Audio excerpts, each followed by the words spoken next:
Grand Rising, everyone. Grand Rising. Hope everyone's doing well. Do me a favor and give me some ones in the chat if you can hear me. Grand Rising, peace, peace, peace. Bones H. McCoy, what's going on, bro? Not much. Another interesting night for an interesting rising. Uh-oh, let me get the dough. What's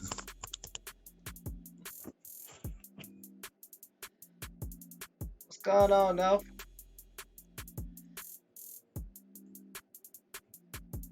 You get a chance, give us a mic check so we can make sure everybody can hear you.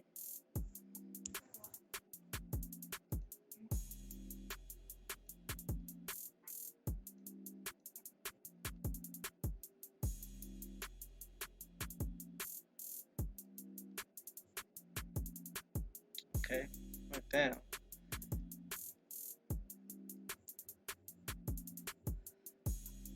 All right.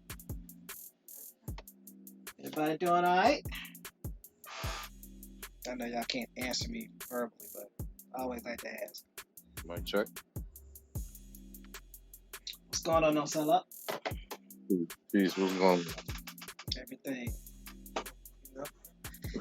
Another great grand rising. It's time to get everybody situated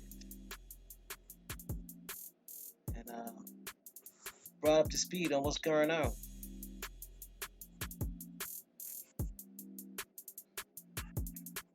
Just making sure the levels and stuff are right. So gotta keep an eye on this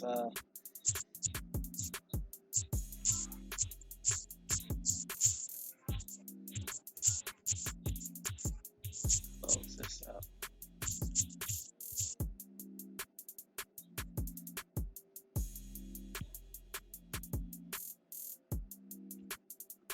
Grand Rising, you don't want it. Grand Rising, free.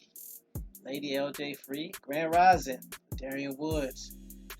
Grand Rising, Pamela Hall. Grand Rising, Macadon 1. Grand Rising, Golden Moon. Copper Color Queen. Grand Rising, Pamela Hall. Enrique, Grand Rising. Grand Rising to all the new subscribers and everyone that's here for the first time, and for those looky-loos just want to listen and don't want to chime in.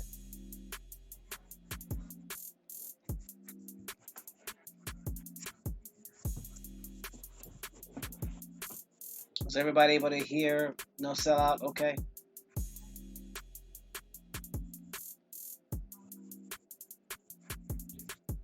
Two, 1, 2.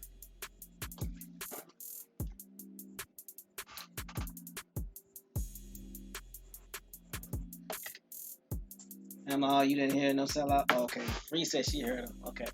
Cool. Okay. Pamela says she's got you now.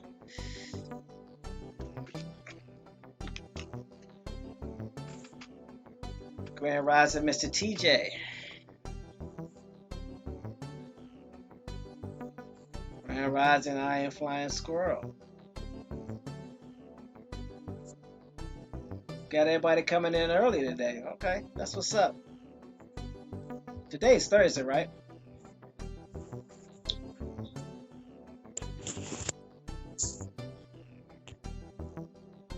Yep. Okay. Just checking. Man, look, no, what I want to say. Jet lag is no joke. It ain't nothing to play with. I am not a fan. It's official. I am not a fan of jet lag.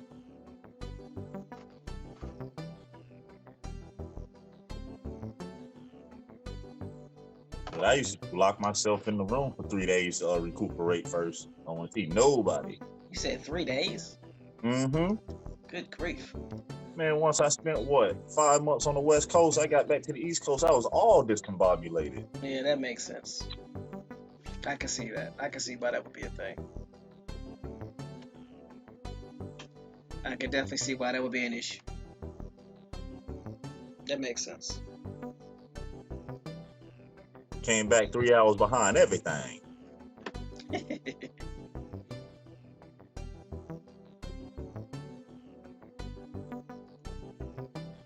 said 3 hours behind everything. Okay, time difference. Yeah, I definitely get it.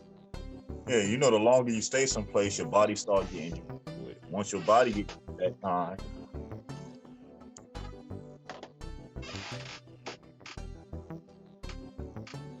Yeah, the longest I had been living somewhere overseas, well, not overseas, but other than the East Coast was when I was stationed in Hawaii, and I was there for 3.5 years.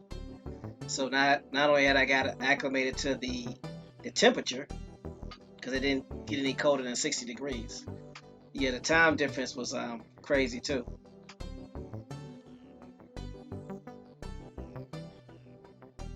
But when you're younger, it doesn't. I don't think jet lag affects you as bad. Or at least that was my experience. But I would encourage everyone, if you have the opportunity to travel, please do so. Go see other places outside of these here United States. it'll be a shock for Yeah, it gives you a different perspective. You'll be able to confirm or debunk some things that people are telling you about certain countries. Mm-hmm. No better reference point than yourself. Exactly. Firsthand. So what you will see on the screen are images. Well, these images in the background that you see on the screen are actually PowerPoints from civil rights. And they're images that, if you think of it, you look at them, and every time we see civil rights, these are images that are shown, and they incite a certain feeling and or emotion. And then there are some images in there dealing with Brown versus Board of Education and the suffrage movement as well. So what we're going to be talking about today is the infiltration of the Civil Rights Act. Because if you recall, yesterday we were talking about how Patsy Mink, I was about to call her Patsy Cline, thanks to Doodle Vision. How Patsy Mink, he did it already, used the civil rights movement to get her Board of Education, not Board of Education, but her education bill passed. Riding the momentum of that. Grand Rising Copper Indio. You know you always got to stand in the invitation to the panel. Got keys to the front door. Keys to the front door. So I wanted to put those images there. So Pamela Hall says, I found out after reading the civil rights and a white girl I know that married to a Mexican used some things dealing with us and got plenty of money for her husband's business to fix her house. Exactly. See, Pamela Hall, that's why we appreciate you so much. Not to say we don't appreciate anybody else on the chat, because we do. But Pamela's going to take the information that we provide or expose, and then she's going to do her own research. And so she's saying that she found out that a white girl who's married to a Mexican used some of the benefits for minorities and was able to help her husband, who was Mexican, get funds for his business and get his house fixed. So the question is, she said, and buy them new cars with an S. So the question is, why are we not doing this? Because somebody said the government gonna control it.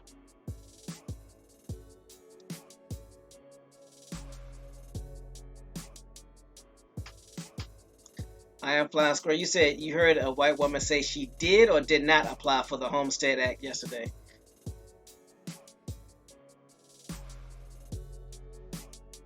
Anyway. So yeah, this information is put out, didn't. Okay. I'm sure she could have. I don't know why she didn't. But again, you got to realize too that we were all, once we became integrated, they integrated the schools, we were being taught the same things.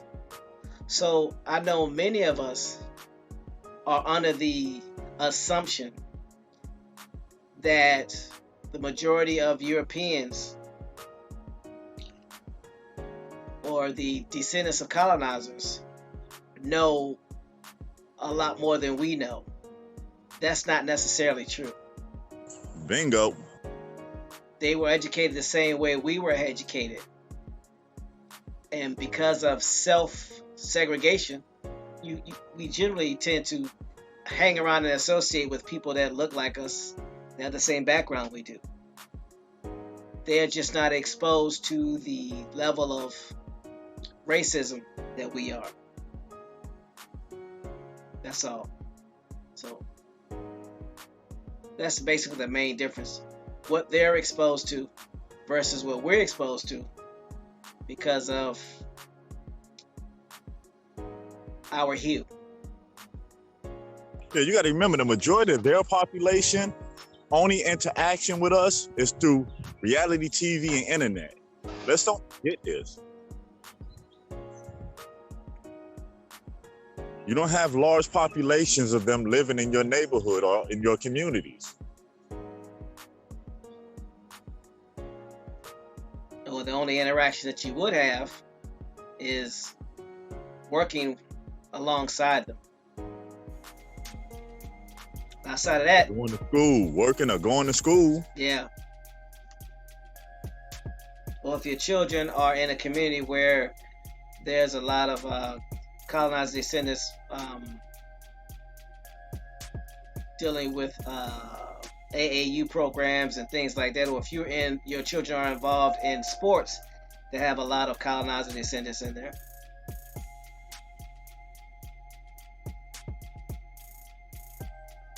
Pamela says, if they getting it, I want to get mine. Let's get it.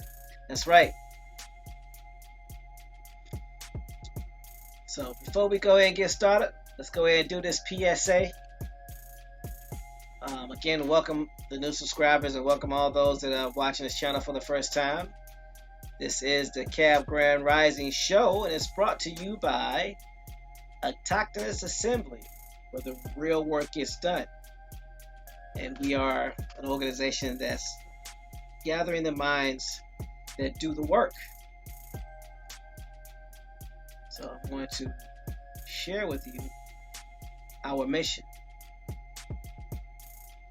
Autochthonous Assembly is a non-profit organization dedicated to raising up Indigenous Americans' voices by using genealogy, also known as family history, which is the study of families and the tracing of their lineage and history.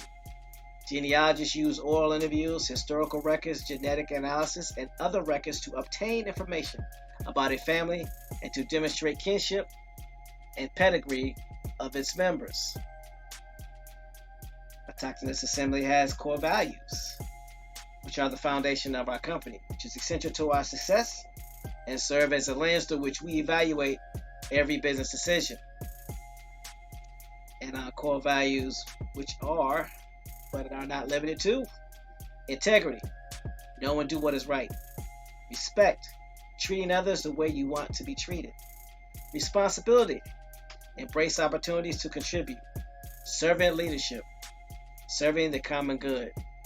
And as always, here at Autochthonous Assembly, our goal is not to tell you who you are or tell you who you are not. We're not concerned with what you do in your private life or what have you. What we're concerned about is helping you tie into your lineage, help you with your genealogy. There are 50 free sites on the autochthonousassembly.com website to help you get further in your genealogy search. And if you so choose to help your community and your tribe become self-sufficient, we would also help you do that. That's what we're here to do. And I'm going to defer to Bones to make sure I didn't leave anything out or forget anything. Well, no sellout, because he's on as well. No, covered everything. Would just like to let everybody know about Dough for Degrees. Don't forget to check doughfordegreesout.com, especially if you have children of college age who are interested in going to college. There's programs for them to graduate debt-free. And also there's the In My Bag tour that's going on with association with Autonomous Assembly, where we're getting book bags for at least 500 students and 200 teachers for this upcoming, for this upcoming school year. And that's about it so far. There'll be more information being posted up. Cool.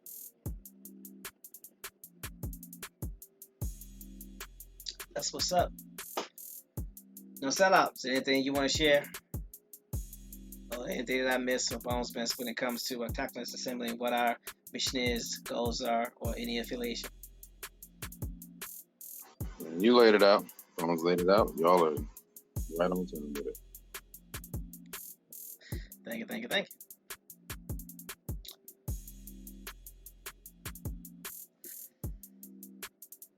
So y'all know, well, y'all don't know. I was looking for some construction sounds to add to our sound effects, but I wasn't able to download them right now. So hopefully I'll be adding them. Gotta get out my head. I downloaded Grand Rising Rainstorm. So you are gonna leave the mic unmuted when you type in something now. We need a jackhammer sound. So Well, I don't have to unmute the mic once Bones Hold says up, something man. to me. The crowd said they like that beating up the keyboard sound in the riser. right now, you can't even go on mute no more. No more mute. No, they said they want to hear that. They know some work getting done. Like, ow, stop. Look, is that a helicopter outside my door? No, it's not a helicopter. I see him. It's like, That is wow, really. That is not the sound effects that I was talking about. yeah, I know. I was just saying, jackhammer, construction site, TMH. It's all the same thing. Grand Rising. Thanks. I think I liked you better when you was on Merc. See, LJ agree with me. Keep killing them keys on the keyboard. So this is a bit now. Okay. Fair enough. Jiminy Christmas.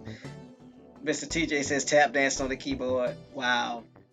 I told you the crowd love it. That keyboard a hit. If we did the show without the keyboard, the crowd probably got a problem. Uh-oh. Oh, so you sound like you're soliciting.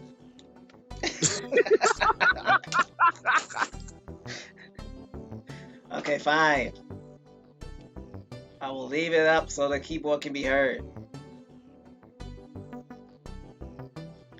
Matter of fact, let me pull up the sound effects. We got it done for you, chat. The sounding of the beating up keyboard will forever be in the show. Y'all got to win this rising.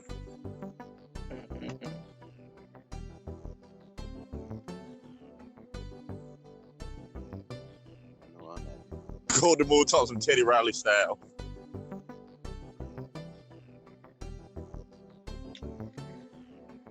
Grand Rising Copper Color Queen.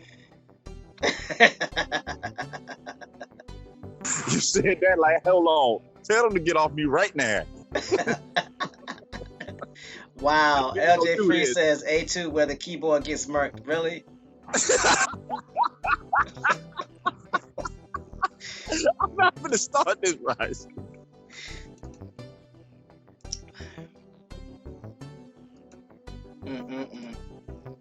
I got one thing to say to that.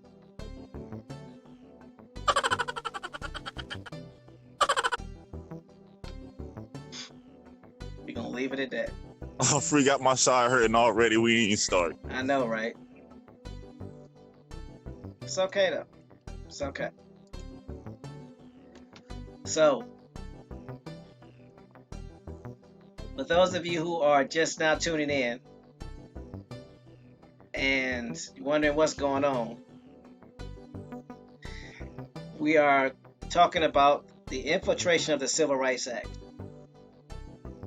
And basically what it boils down to is, as we've been discovered, thanks to James Flame, Doodle Vision, aka Choctaw Jimmy, that many of our efforts have been I don't want to say, well, I guess hijack would be the best term.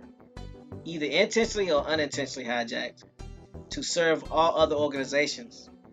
And we are left without any benefit of it because we're not doing those things ourselves.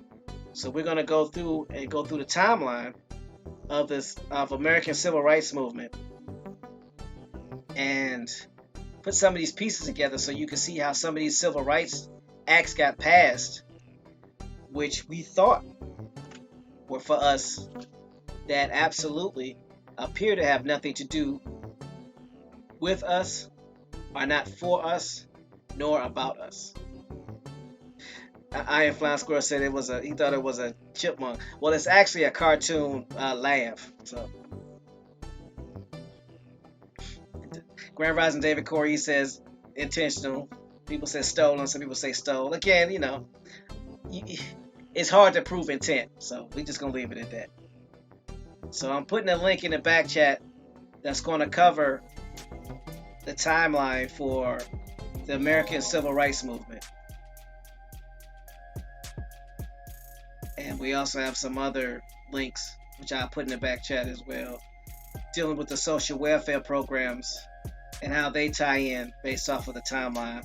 So I'm putting those in the back chat as well.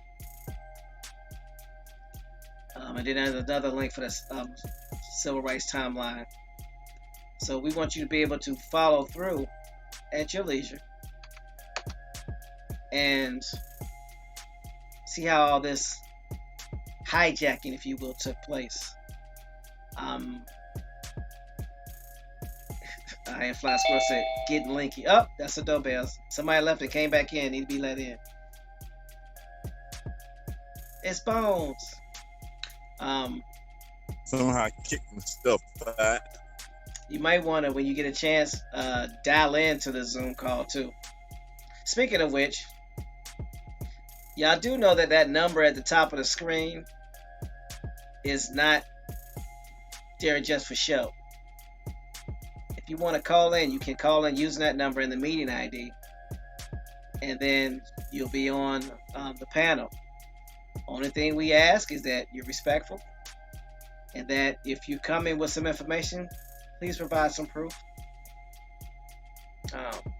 Just come in with your opinion, that's cool, but be respectful. So, but anybody can call that number and be on the panel.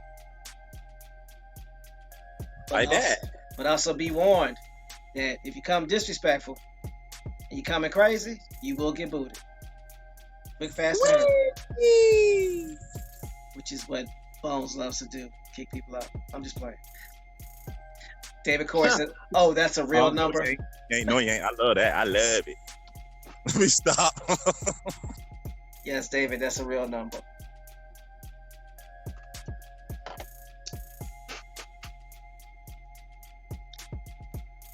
So, what we're going to attempt to do this rising is we're going to be reading from the timeline, and then the other one of us is going to be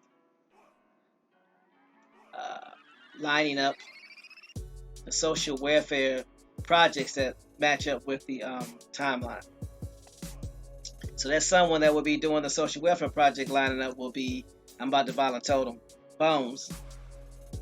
And then No Sellout and I will be reading.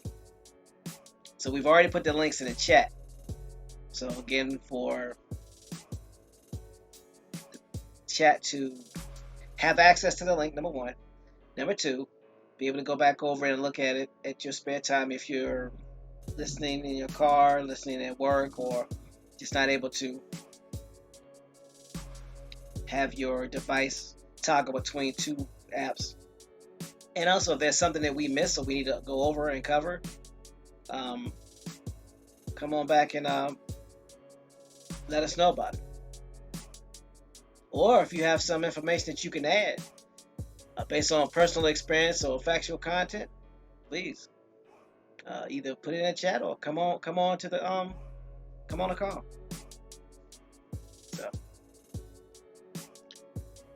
So before we get started, don't sell out. Is there anything that you want to say or add? Nope. Let's get it in.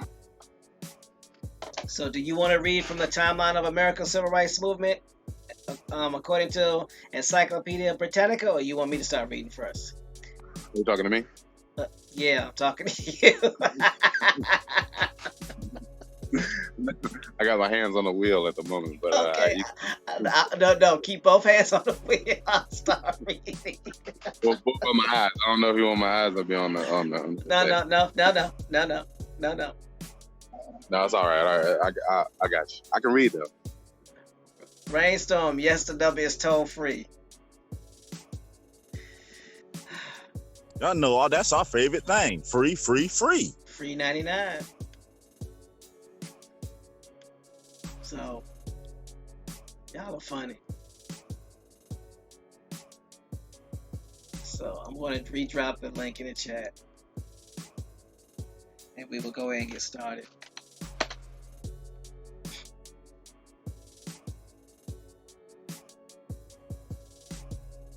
Mississippi burning, Mr. TJ, really?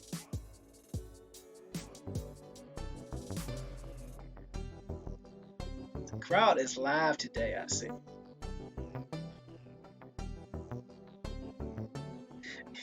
Brainstorm said, I'm driving this 18-wheeler while we're... No, Rainstorm, we need you to drive. Keep both your hands on the wheel. Not only do the panel is on this goofiness, the whole chat goofy this rising. I'm going to blame you, Bones. That's what we're going to do. We're going to blame you. How about that?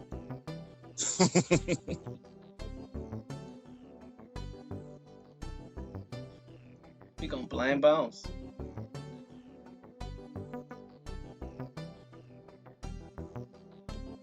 All right. Timeline of the American Civil Rights Movement. According to Encyclopedia Britannica. Free says she blames you too, Bones.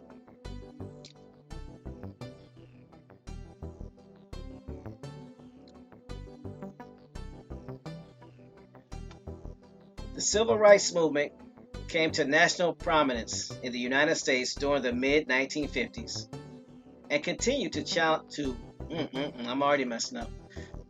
challenge racial segregation and discrimination through the 1960s.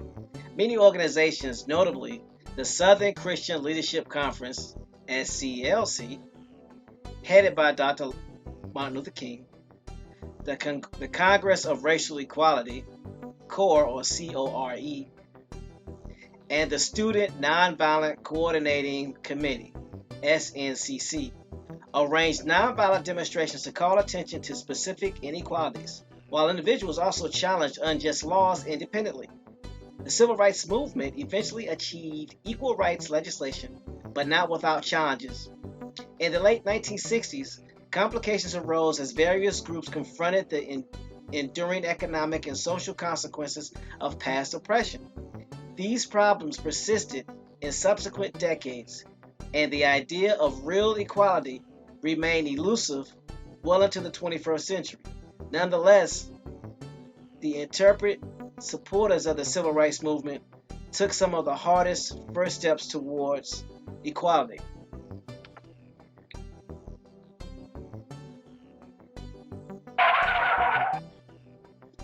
Stop right there.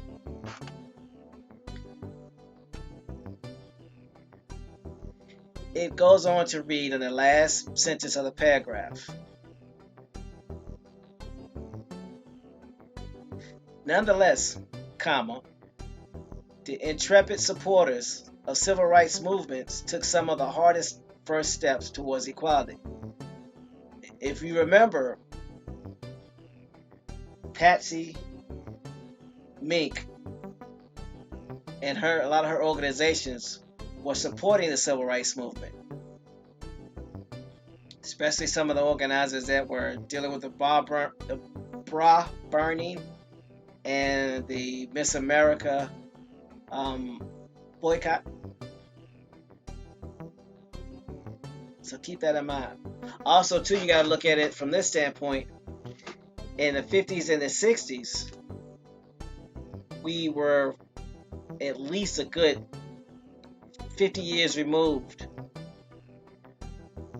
from being Indians, or being called or labeled as, or being allowed to be labeled as Indians, because the enumerators were replacing those terms for some of us with Negro, Black, Colored, and Mulatto. So let's keep that in mind, as this history or this information will make an attempt to replace those titles with African American, which was not an option until 2000, according to the United States Census. So let's keep that in mind.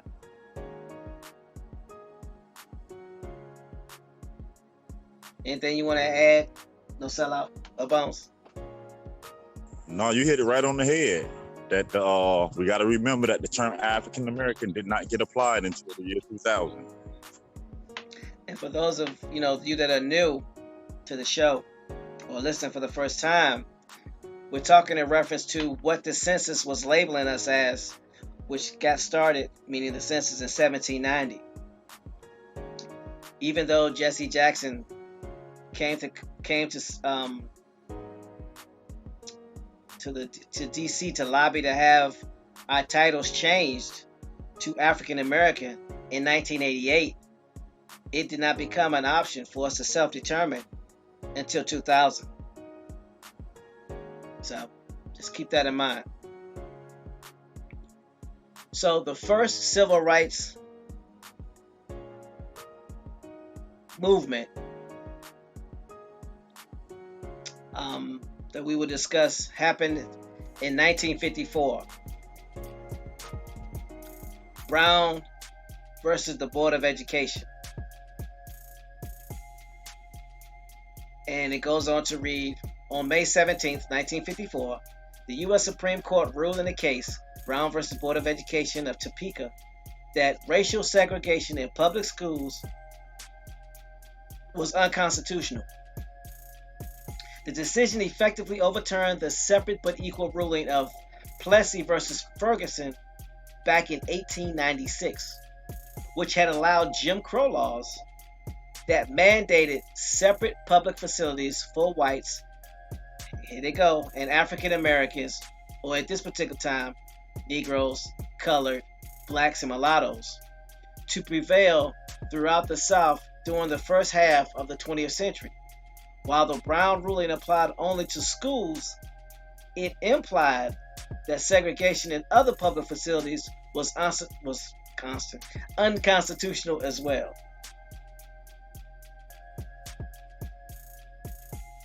Okay.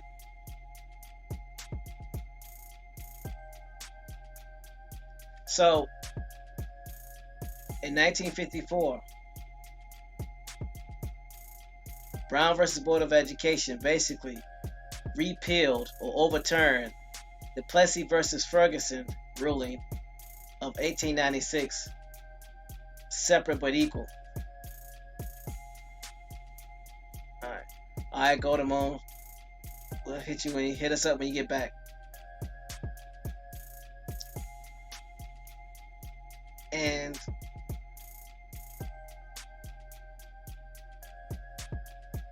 it's interesting how this is worded from the standpoint where it mentions that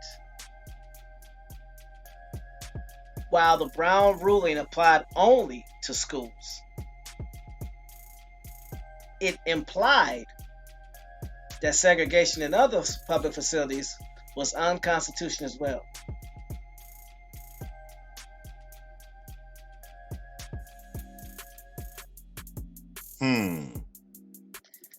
So it implied that segregation in other public facilities was unconstitutional. What does implied mean? Let's look it up.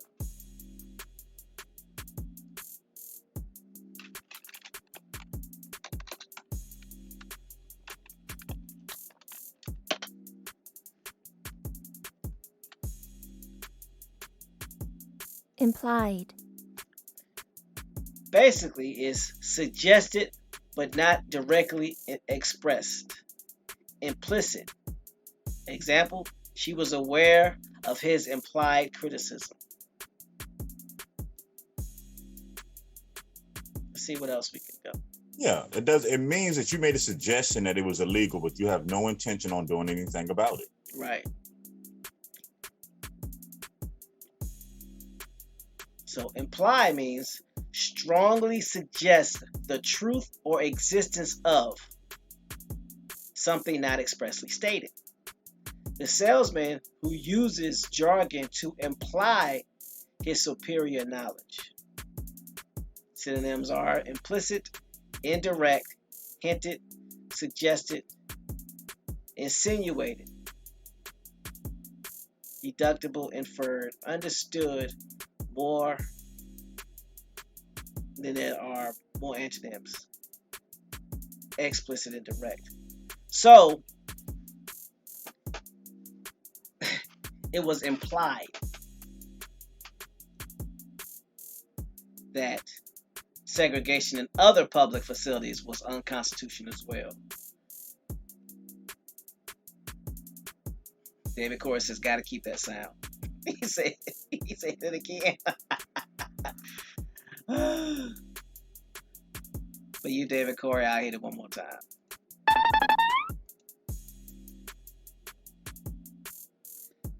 LJ Free says, "That's messed up. That's not justice. That's the just us system." Well, insinuated, exactly. So this is 1954. Bones, were there any social programs that were going on in 1954? Or any movements that were happening in 1954? Yeah, you had the start of the women's movement cracking back up behind the scene. Okay.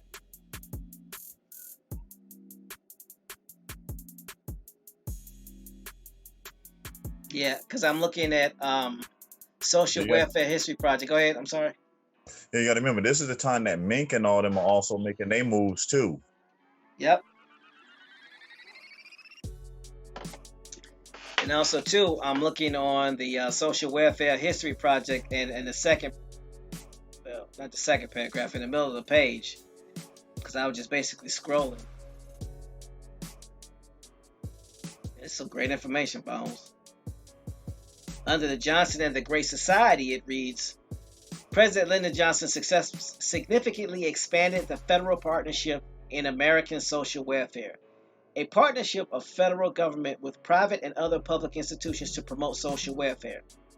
As discussed in earlier chapters, when traditional institutions in the for-profit and nonprofit sectors failed during the Great Depression, the federal government under President Franklin Roosevelt was forced to create new institutional relationships in an attempt to solve the crisis. That is, Roosevelt was forced to establish a significant role for the federal government in maximizing social welfare throughout the country. The Great Society, as Johnson called his legislative agenda, greatly expanded his role. Then he goes on to say, the agenda of the Great Society consisted of numerous pieces of legislation. The first and perhaps most important was the Civil Rights Act of 1964. When Johnson took office, the civil rights movement was already well underway through the court action and the voluntary efforts of various groups in the nonprofit sector. Stop.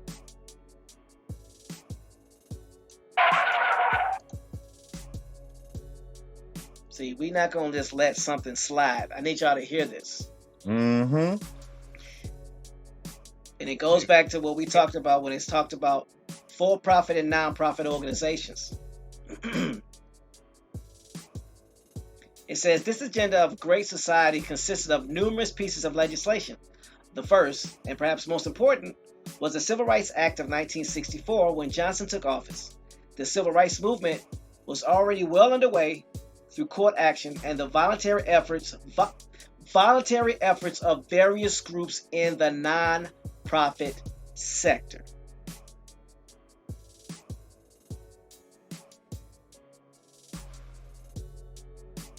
Now here's a funny thing. What do you know about voluntary efforts in nonprofit sector? You still get paid, right? Yes, volunteers do. If you don't know, now you know. Yeah.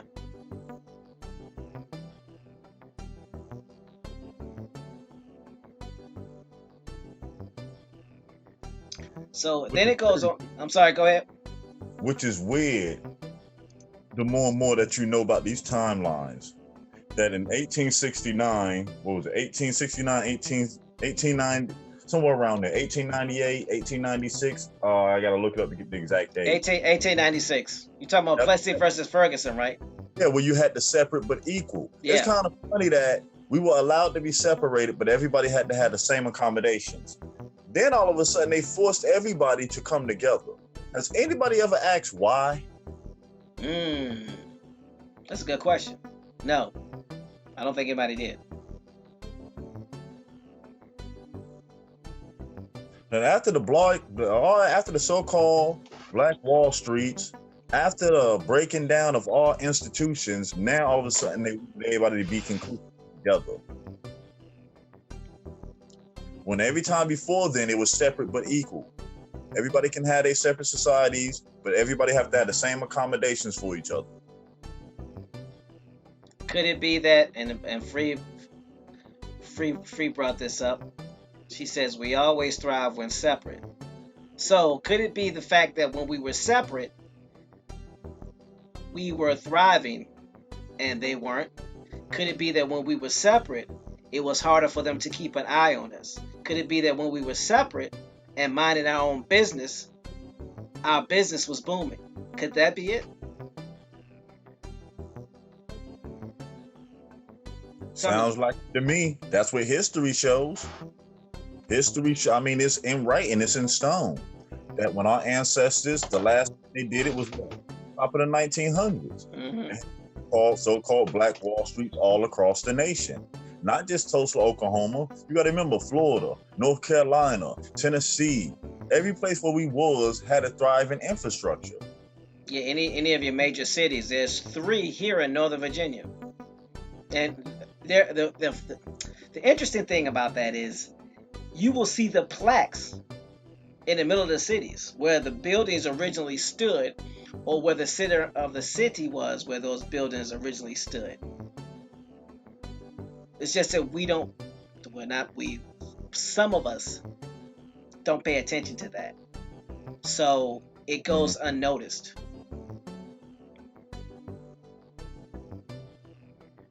And I can remember a time when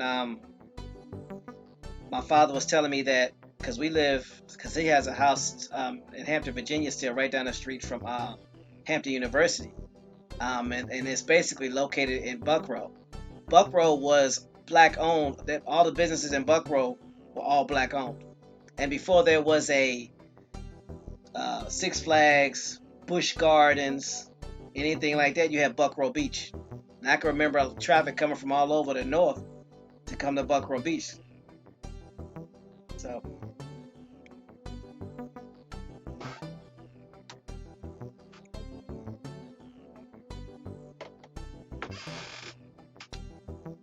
but that's an interesting fact, interesting point you brought up. Rainstorm says separation, not reparations.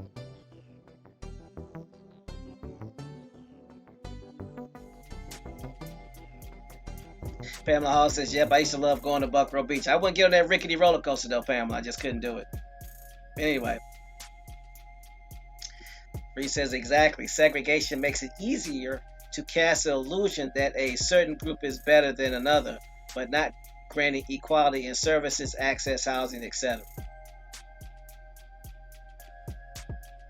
So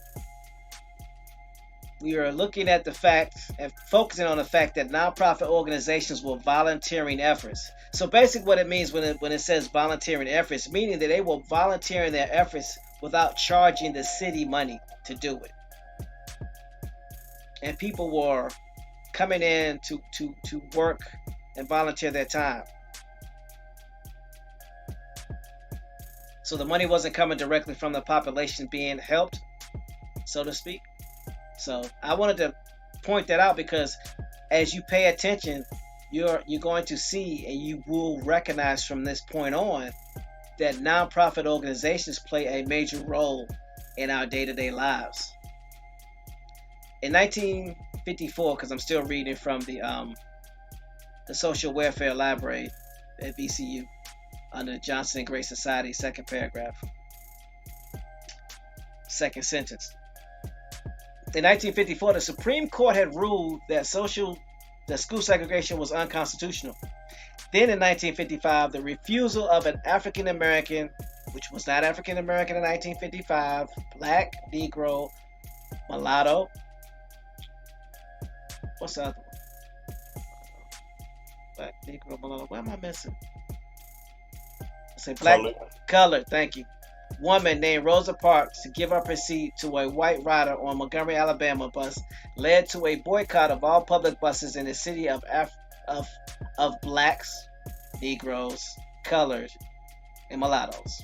The Montgomery Improvement Association, headed by Reverend Martin Luther King Jr., organized a successful boycott in which blacks, Negroes, coloreds, and mulattoes refused to spend their money on bus transportation until the buses were desegregated. So let's look at this. What have y'all noticed thus far when we've heard Dr. Martin Luther King's name? It wasn't marching for no Africans. Not only that, but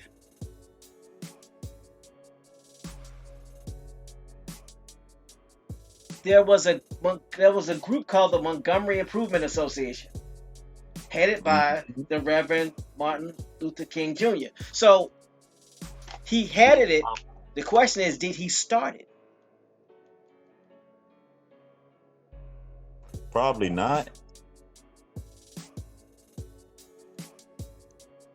Let's see if I can find out who started it. We're going deep, y'all. Backhoes and front loaders, they pulling up on site. Watch them toes. Hard hats on.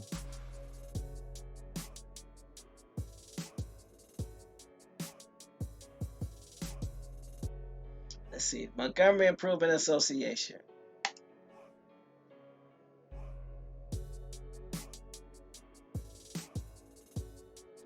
I'm going to put this in the chat.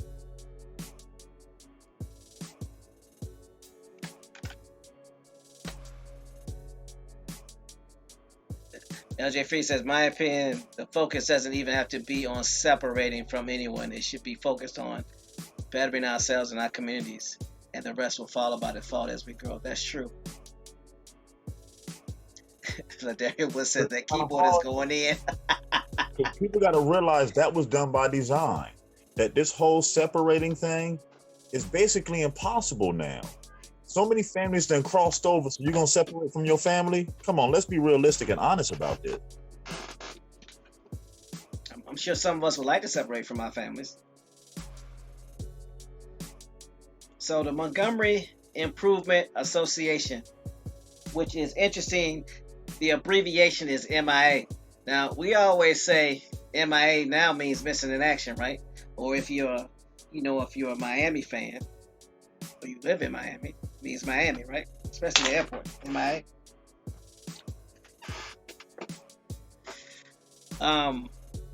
It says the Montgomery Improvement Association was formed on 5 December 1955 by black minister and community leaders in Montgomery, Alabama, under the leadership of Dr. Martin Luther King Jr. So it was formed under the leadership.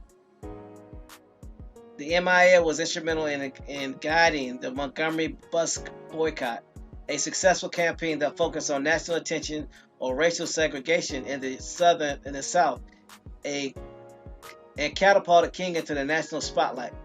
And in his memoir, King concluded that as a result of the protest, the Negro citizen in Montgomery is respected in a way that he never was before. Now, the reason why it puts Negro, because it's in quotations. They could not put African American because he didn't say African American. But the only reason they put Negro is because it's in quotations. And they had to maintain the integrity of his quote.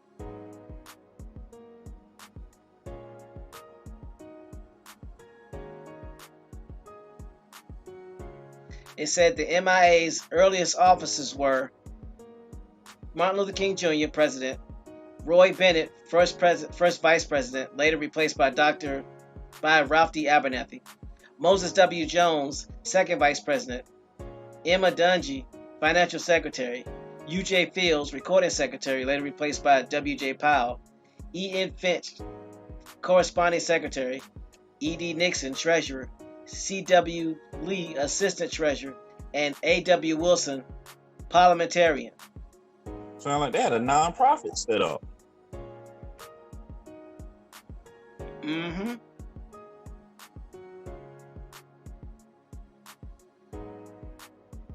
Yep. With no name on the sponsor yet, huh?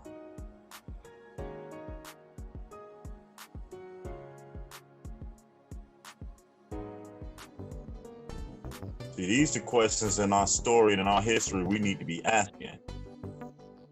Who put this together? Mm-hmm. Because once you find who put it together, it helps you start unraveling some of the parts of the story that were never told or never shown. Exactly.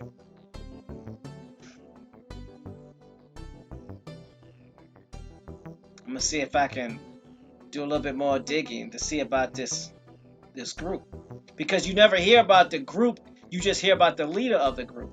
Nowadays, you hear about the organization before you hear about who heads it.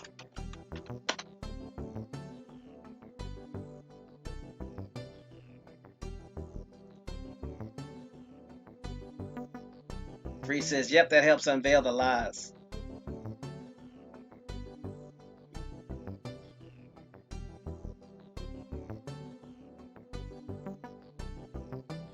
So here's what Wikipedia says about it. Go ahead, Bones. I'm sorry.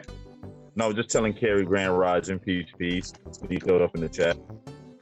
Yeah, Carrie. Glad you made it. You didn't have to swim to your computer, did you? Because we heard that y'all had some flooding over there and know you. Yeah, got this rising worried about you, brother.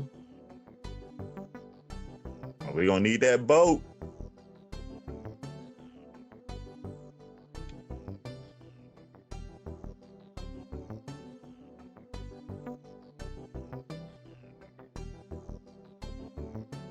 This is interesting. So I'm gonna go ahead and read this.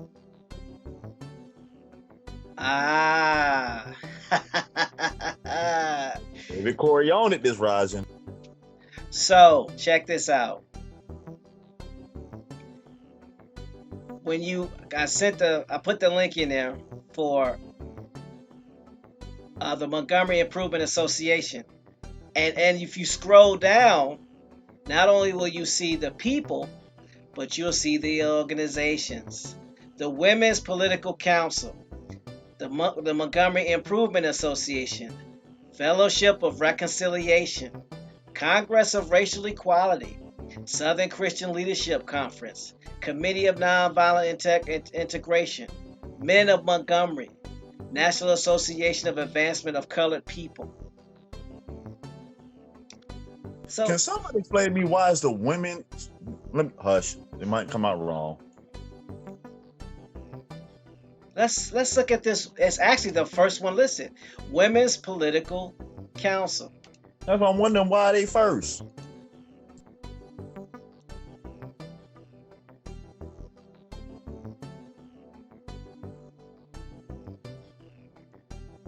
I want to see something.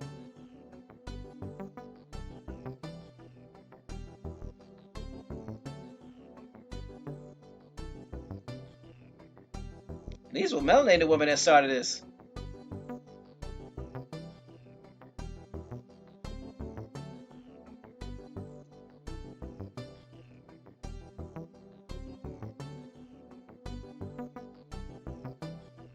Pale Women's Party. No, actually, this Women's Political Council was all melanated women. Catch is to find out where they got their start, though. Yeah.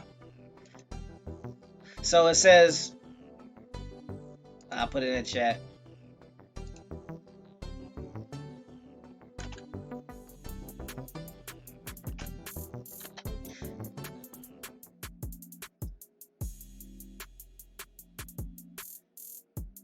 Golden Moon says I'm back. What I miss? Oh, just the fact that. Go ahead, I Bones. found that same article. It says origins. The WPC formed in 1946 as a civic organization for African American professional women, which we know that word wasn't even being used at the time. Professional women in the city of Montgomery, Alabama. It was organized by Mary Fair Burks, the chairperson of the English department at Alabama State College, and 40 other women. What did we learn about this movement? They were spreading it through what? Universities and schools. It goes on to say the WPC was a political organization composed of Alabama State College faculty members and the wives of black professional men throughout the city. It was inspired by the Atlanta Neighborhood Union. Many of its middle-class women were active in education. Most of the WPC members were educators at Alabama State College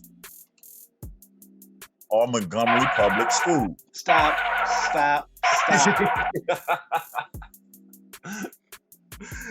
Well, you couldn't write this script. Okay. Okay. Go back to right after the number 4 behind city, where it says it was inspired. Please read that. It was inspired by the Atlanta Neighborhood Union. And then go from there.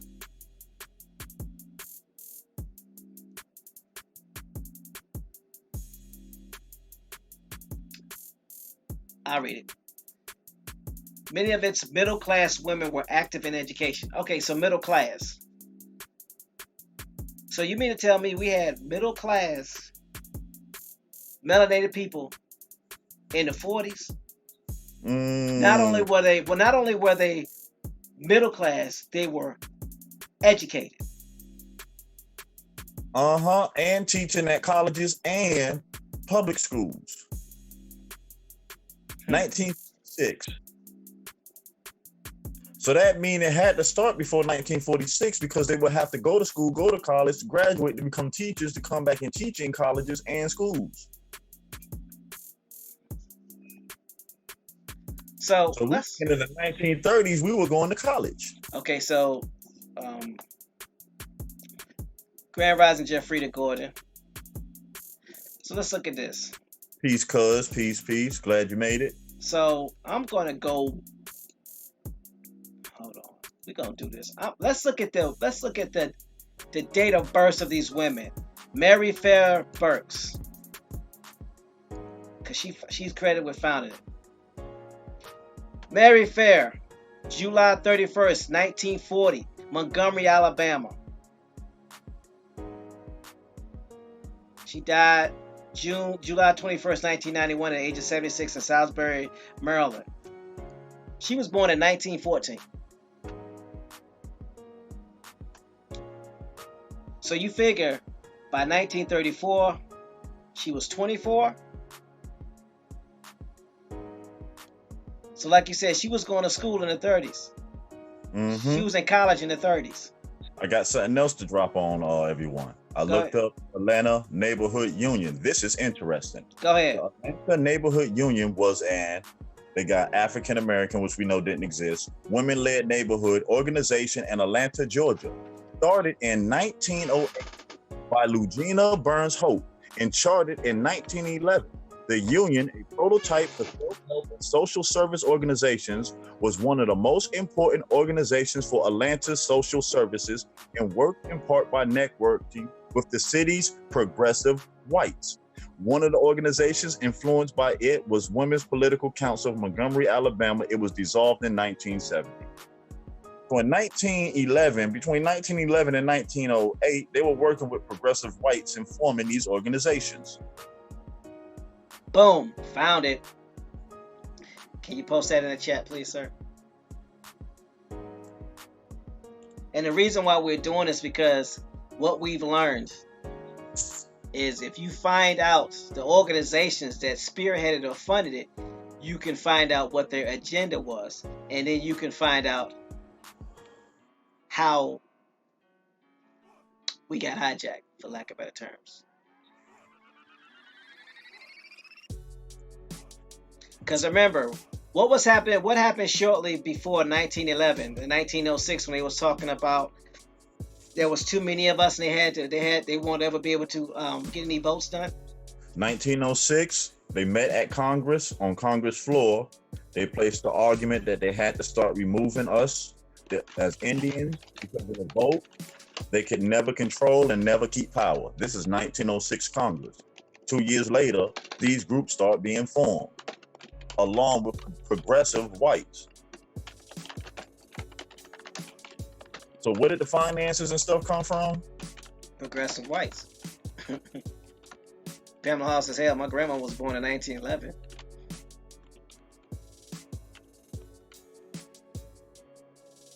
But they'll try to tell you this story that we wasn't doing anything. We didn't have anything. We was a lower class. But you're reading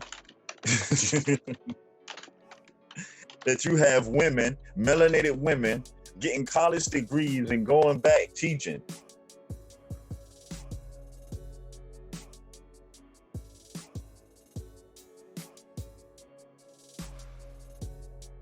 And it's kind of funny it got dissolved in 1970. The year that we were allowed to self-identify. Yep. As blacks, or just as self-identify, period. Yep.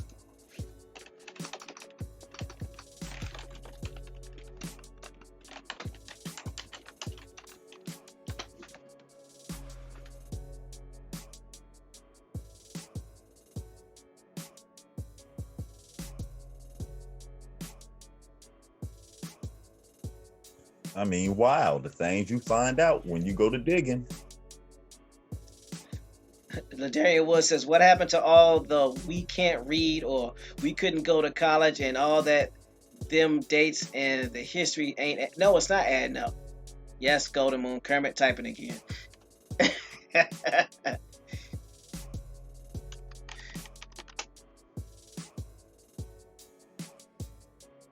All right, everybody double strap in. Uh-oh, hold on. Okay, we finna go down to the foundation. This is the foundation of the Atlanta Neighborhood Union. It gets deeper. The Atlanta Neighborhood Union was founded by Lugina Burns Hope, a social reformer and wife of Morehouse College President John Hope. You said Morehouse President John Hope? Yeah, I'm finna paste it so you can see, everybody can see the picture of Morehouse's President John Hope. I'm posting it right in the chat right now. Very interesting. His picture's on the page. All right, let's see what we got. The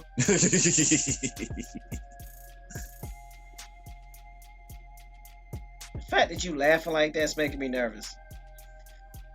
Yeah, because it said John Hope, June 2nd, 1968 to February 22nd, 1936, born in Augusta, Georgia, was an African-American educator and political activist, the first African-descendant president of both Morehouse College in 1906 and of the Atlanta University in 1929, where he worked to develop graduate programs. Both are historically black colleges. Just look at his picture, please. Wow, hold on. Let me see if I can share my screen right quick. Because this is considered an African American, y'all. You couldn't make this up. Hold on. Let me see if I can share my screen right quick.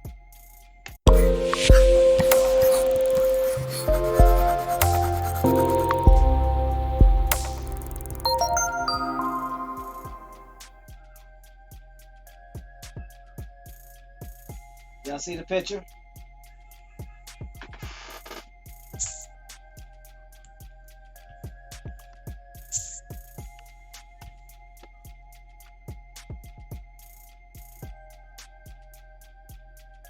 It's John Hope.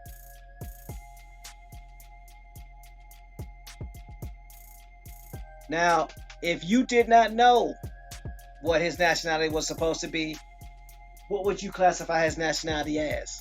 I'll wait. White.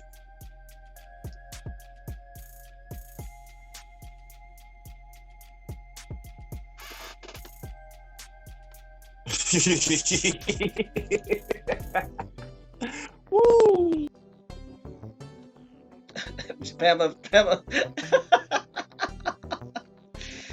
Free says, what? Wait, what am I saying? That's John Hope. That's your president of the Atlanta Neighborhood Union and Morehouse College, labeled African American. Or he would be considered a mulatto at this time. Yes, he would. Golden Moon says, but he got that part in the middle though. Marlon P says a one-drop rule, exactly. Yep. Free says, who that is? That's why it's important to do the research on the organizations behind the organizations, because there's always nuggets and information. Dude, check this out. Bones, I know you already read this. Read the Early Life and Education.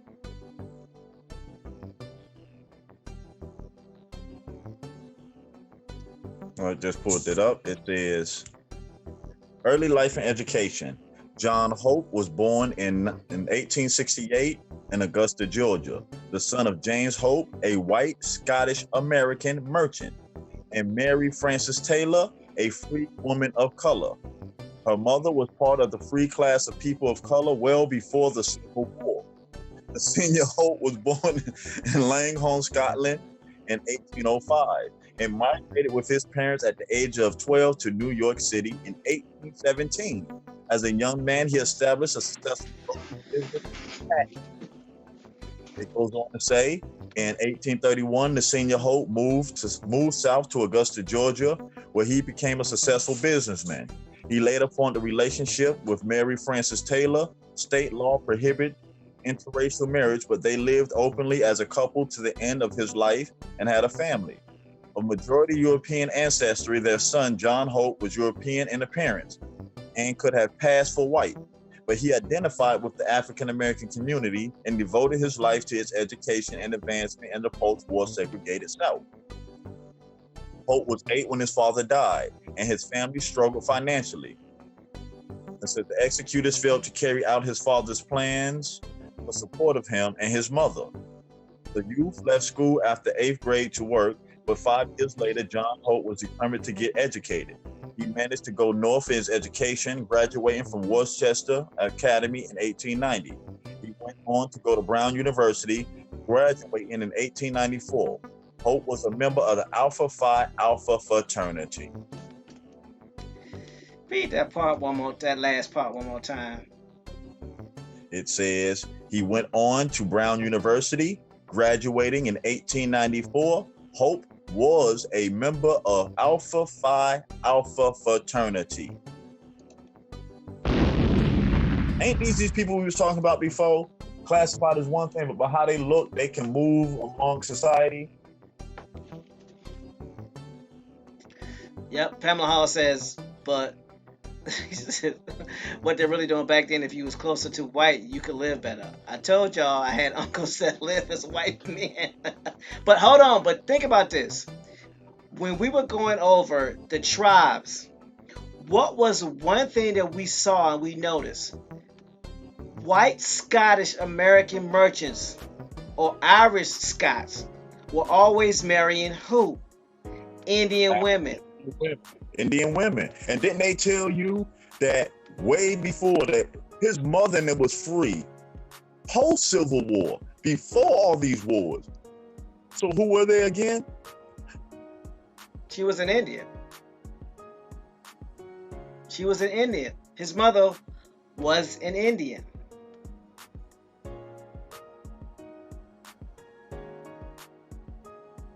Them breadcrumbs, something else. So think about this now. We know that during the 17 and 1800s, you had Indians who were descendants of mixed relationships from Europeans and Indians who came on to become leaders, right? Leaders of what? Tribes, right? Right?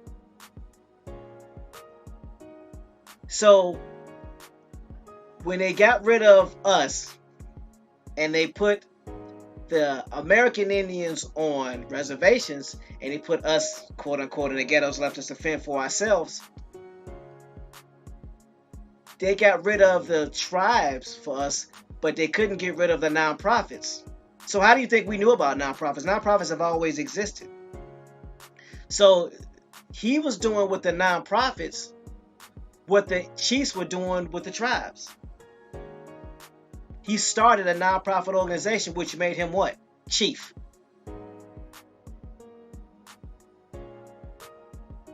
I'll let y'all marinate on that for a minute.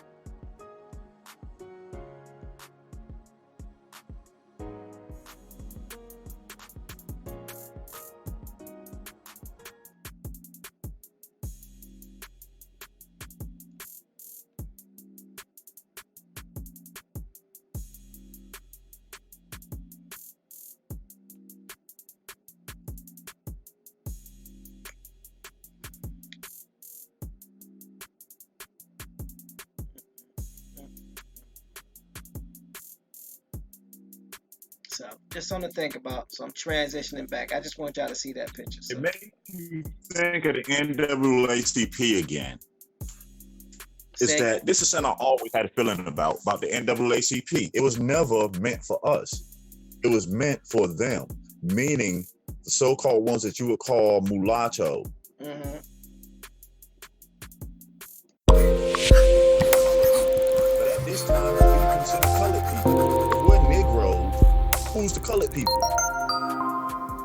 Wouldn't it be the children of the Negroes and these Scots? Like you said, if we're the Negroes, who's the colored people, right? Yeah, it would be.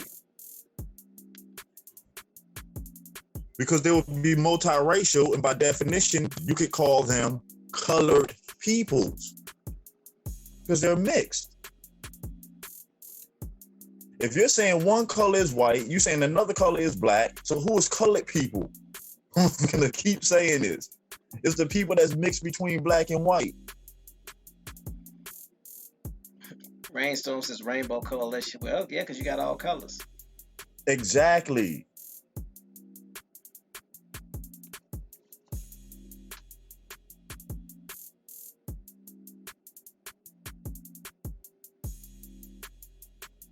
So is all this starting to make sense now, relatives? Just check it. I mean, is there anything that we missing? Is there anything that you don't understand? It's the same act, just a different title. So instead of them taking over our tribes, they're taking over our nonprofits. As Free would say, ain't nothing new under the sun. The infiltration is still going on. Ain't nothing changed. So the last infiltration that happened was what? Black Lives Matter.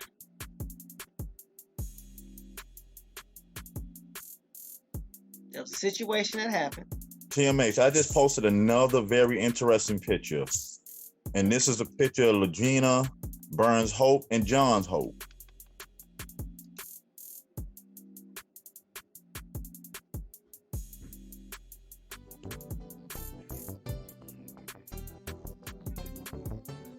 Why does she look like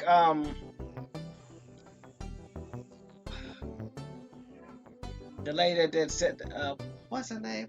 I can't think of her name.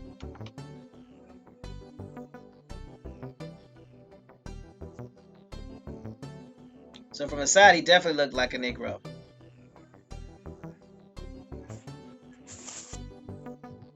That's interesting.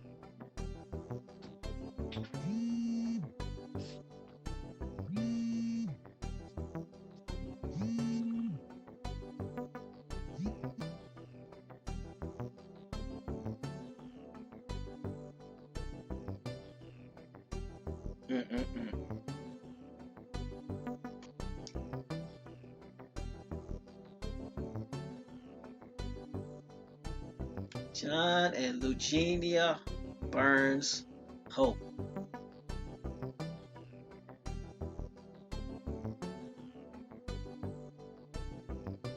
Now, is this the same Hope? Bones? You must have had to take a call. Yeah, it's the same one. The same one that's the founder. Why he look different? I guess because it's a profile pic. Okay, now I can see it now. He got the same hair. It's just a profile picture. He looks. You can see more of his what they would call Negroid features. Yeah, from the side, yeah. Pamela Hall says, "Hell, both of them are mixed." And I can't find nothing on her parents. So her name is Eugenia Burns.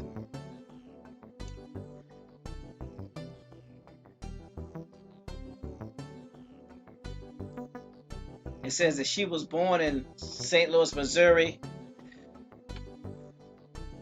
She was a political activist.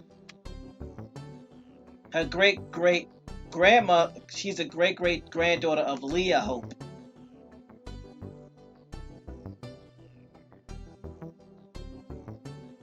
But that's on his side.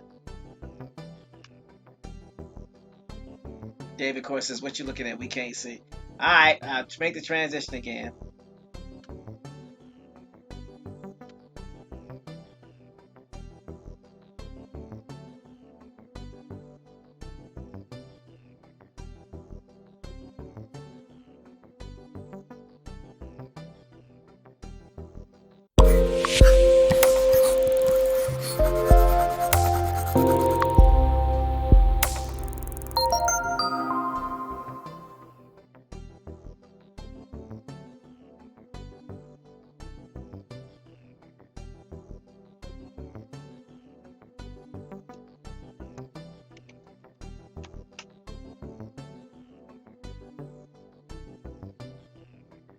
I found him. She was born on February 19th, 1871 in St. Louis, Missouri to Louisa M. Bertha and Fernanda Burns, a successful carpenter. She was the youngest of 7 children. Her family moved to Chicago, Illinois after the death of her father in the 1880s, but before the Great Migration of the early 20th century. In Chicago, she became involved in social work at 2 charity organizations, King's Daughters and Hull House, founded by Jane Addams, who received the Nobel Peace Prize in 1931.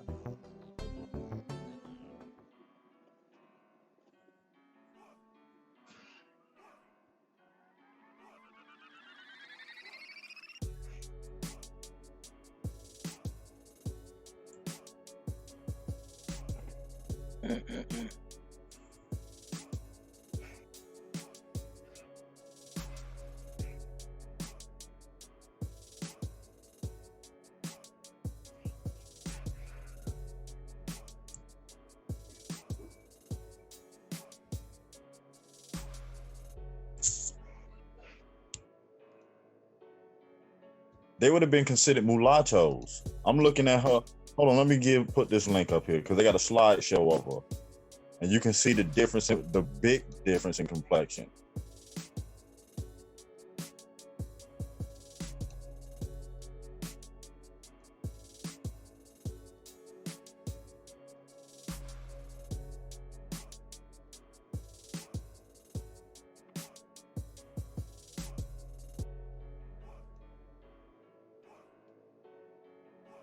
Yeah, I just posted another link. This one will be very interesting because now you get to see what she looked like in different pictures.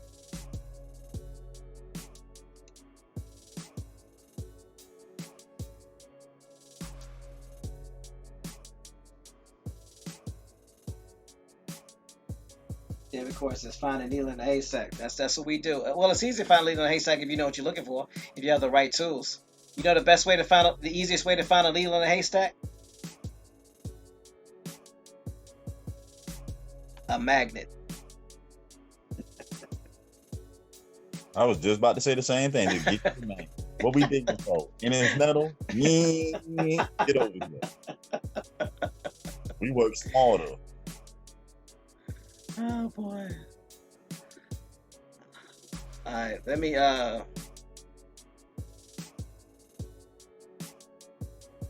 give me a second. I'll make the transition back and see if I can move it over without having the commercial keep interrupting. Give me a second. Don't say that, Bones, because I don't want to cut you off.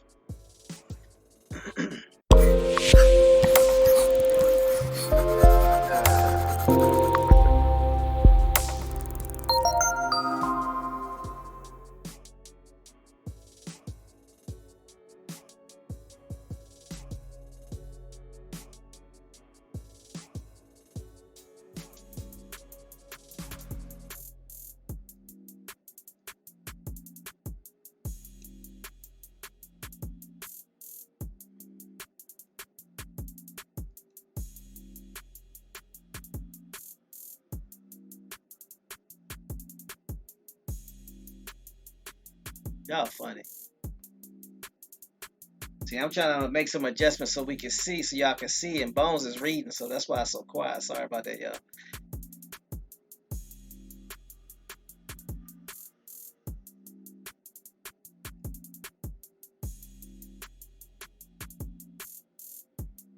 See if I can just. Oh man.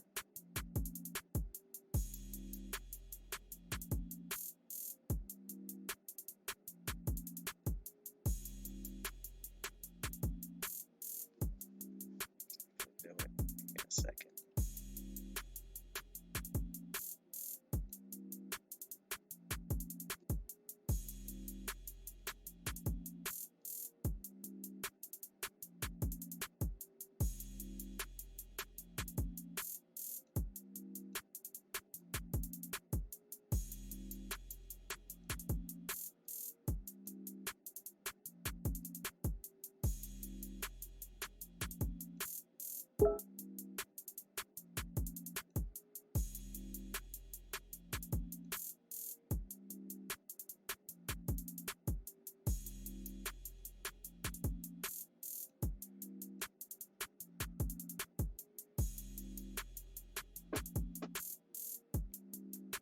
If he can be mistaken for white, when you see her,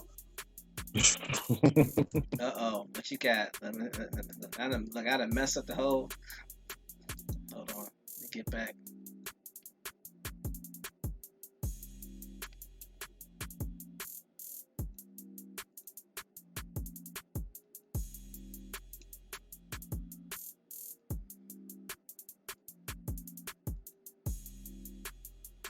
Go back to where we was at.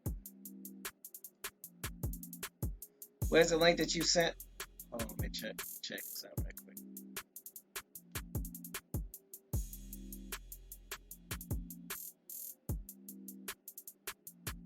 Wow. Okay. Yeah, they got y'all gonna appreciate this picture.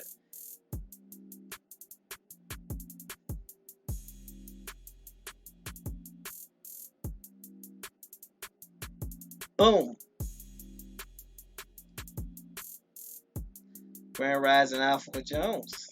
and that there is what LaGuina Burns Hope looks like.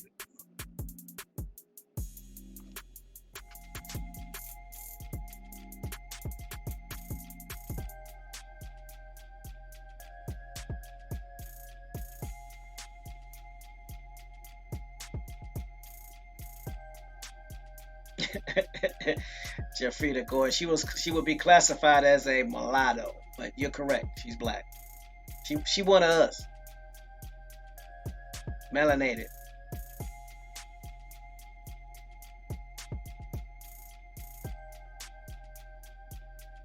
Yeah, but like you said, her classification could be white or mulatto, depending on what census taker came to the house.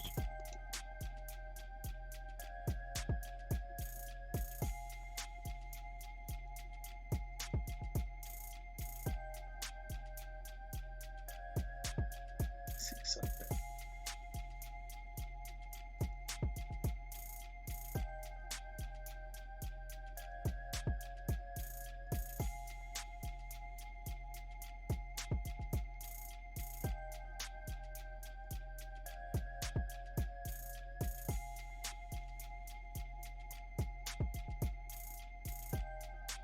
Pamela Hall says she a semi-tan white woman. Really?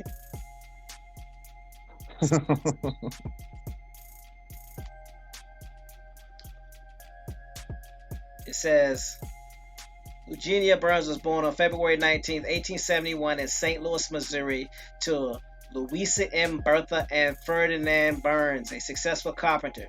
She was the youngest of 7 children. Her family moved to Chicago, Illinois after the death of her father in the 1880s. Well before the Great Migration of early 20th century into Chicago, she became involved in social work at 2 charity organizations, King's Daughters and Hull House, founded by Jane Addams, who received the Nobel Prize in 1831. So she worked at Hull House, founded by Jane Addams.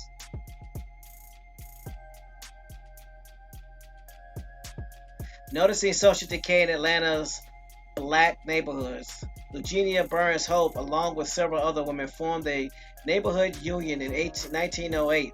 The group elected Hope a commanding but calm expert advisor president. Despite her involvement in numerous organizations, she is most recognized for her leadership in Neighborhood Union, which laid the groundwork for the grassroots component of civil rights movement and became an international model for community building. Hope recruited Morehouse students to interview community members in order to assess their needs, and she quickly realized the extent of which blacks in Atlanta suffered from a lack of sanitary homes and schools, medical and dental care, and recreational opportunities. Under Hope's leadership from 1908 to 1935, the Neighborhood Union carried out health education campaigns, demanded better conditions in schools, and sponsored arts and recreational activities for youth. In addition, the union cleaned up. Y'all see this crap right here? In addition, the union cleaned up mulatto, black, Negro districts of characters they deemed morally undesirable, such as gamblers and prostitutes. Hope was more radical than her peers. In an era of Booker T. Washington in which accommodation was more accepted than confrontation, she was strong-headed and demanding. However, it was her social and economic position as a middle-class wife of a university professor that afforded her the authority to lead and confront white institutional racism. So hold on. She confronted white institutional racism in the 30s.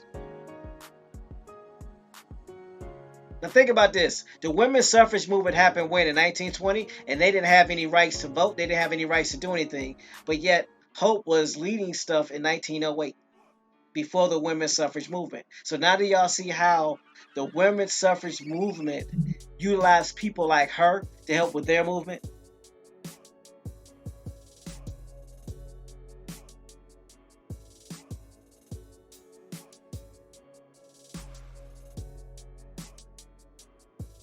Let it set in. Can y'all see the movement for the hijack?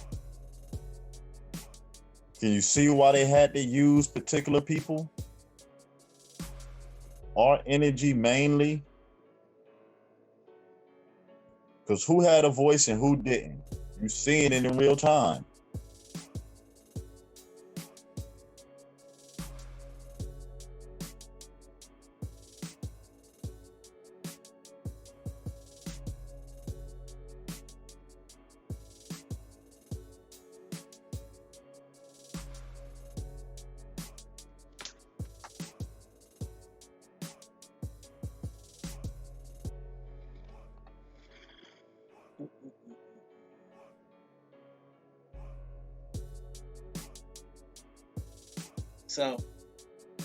So that suffrage movement had nothing to do with our sisters. Nope. So who was the suffrage movement for?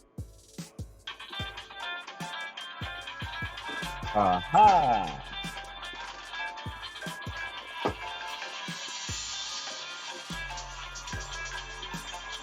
I mean, because if you already had melanated women being able to go to college, go to school, speak out, start programs, and you have another set of women that can't.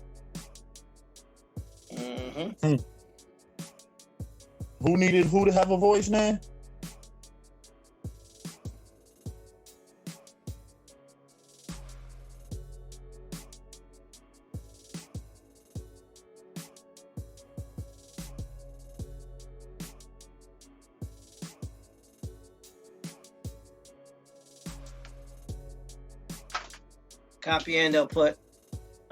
Copper Indio put, we've been thinking we were played as pawns in this chess game, but we have been all the pieces. Exactly. So while history has perpetuated that all women, it wasn't, what was the word? It was implied that all women were free under the Suffrage Act.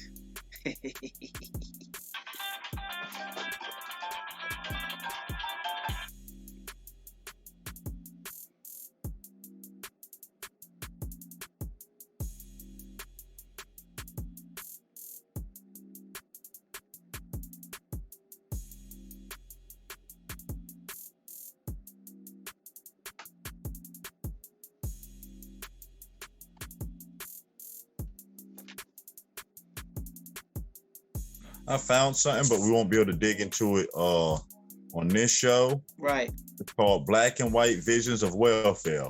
Women's Welfare Activism 1890 to 1945.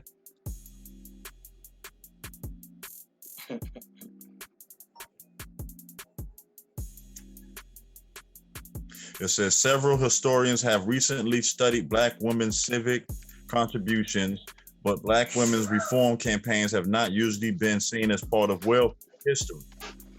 How many discussions of settlement houses included Victoria Earl Matthews, White Rose Mansion of New York City, or Margaret Murray Washington, Elizabeth Russell settlement at Tuskegee, Alabama, Jane Porter social settlement in Hampton.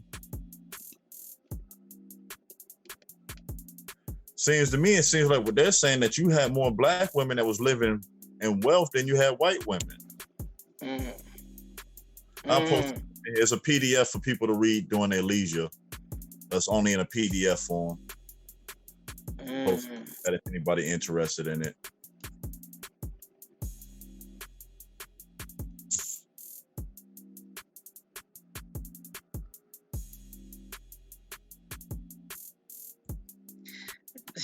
David Carey said, "Why not? It's 8:42. It's 8:42 where you at, David?" I just listen what Doodoo said, talking that's Hillary Clinton calling because we telling the secrets. But we want y'all to understand the purpose of the digging, because as you start to dig, you start to look up the organizations, you'll find out who the culprits are. It's the same plot, it's just a different era. Mixed, melanated people starting tribes to get benefits, while the darker melanated still left holding the bag. Copy. Any of like, but wasn't we all slaves though? Couldn't have been. Yeah. Hope was a leader from 1908 to 1935. And she started organizations. So that means she was starting nonprofits in the 1900s. Shouldn't be too much of a slave. Or even a former slave, because where she learned to read. Oh, that's right, she went to college. What? They let slaves in college?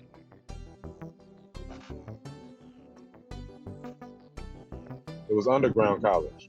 It was underground college. They studied by candlelight. It says that during World War I, Hope became special war work secretary. Hold on, I want to see something. Oh yeah, it says during World War I, which is 1917 through 1918, Hope became special war work secretary workers at Camp Upton in New York. Later on, as African American women, we know that's not African American, became more involved with the YMCA. She challenged the organization's discriminatory practices, calling for Black leadership of Black branches in the South.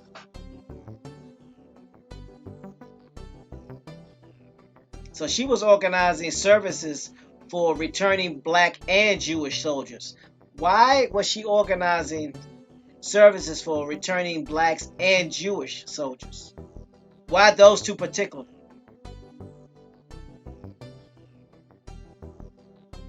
Lady Free says, suffrage, come on now. Sojourner Truth had a suffrage movement. It's no wonder two different names are used for Underground Railroad movement. Harriet Tubman.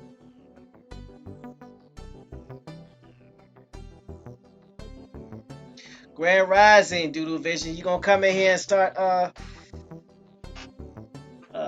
helping get these pieces together?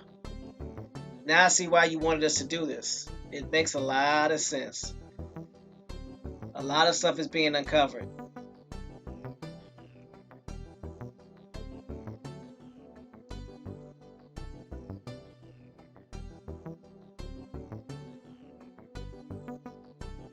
Wow.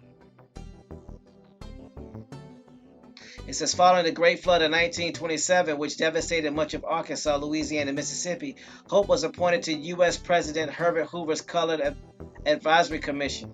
The commission, working with American National Red Cross, concluded that African American victims of the flood have also been victims of discrimination during relief efforts. So she was heading an organization that was working with the National Red Cross.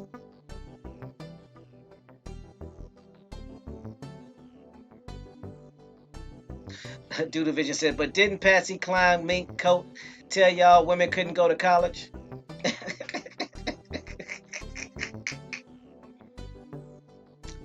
Was she on this committee? She was in direct contact with the President of the United States. Wow.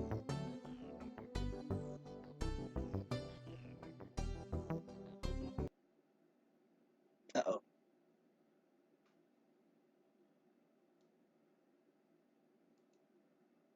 Got quiet, huh? Let me find out where the music at. Bear with me. I said she was a slave. No rights, no say-so. But she can talk directly to the President of the United States. Mm-hmm. So I'm going to go ahead this transition so I can bring the music back. Give me a second. Is it going to let me with the slideshow? Hopefully.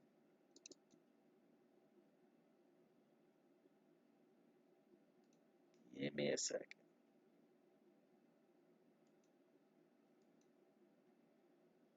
No problemo. But these are things that we all should start looking back and start questioning. And like we said before, we don't have to go too far back in our history. You can study the top of the 1900s, late 1800s, and you'll start seeing a lot of the hijacks.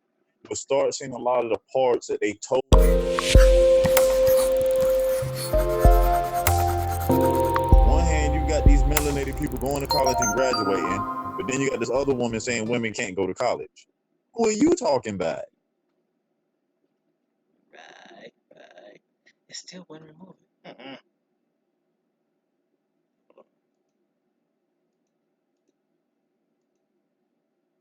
And then, like I said, don't remember, we had separate but equal, and they got rid of that to make everybody come together as one. Why?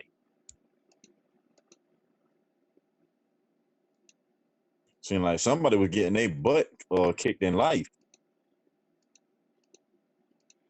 I don't know who that was. It's like you needed to invite somebody to make them a lower class to make yourselves feel a little better. I'm just saying.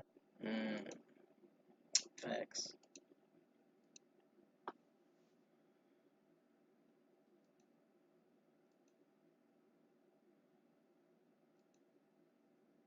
Jamming Christmas. Hold on. I really messed this up.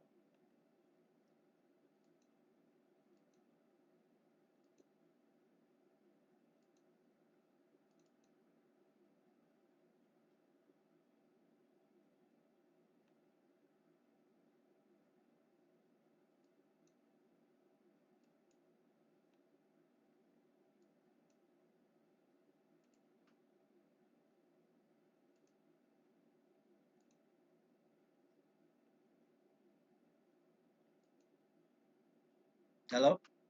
Mm-hmm. Okay. And this is just one of the thing. This is one of the people that we're talking about. Can you imagine how many others were doing the same thing at the time? No, I can't even imagine. Not even. And it seemed like the hijack happened right after World War II. Well, it makes sense. The country in war, all these political movements going on, people get dispersed. When people come back, people sliding into particular seats and running with it. Right.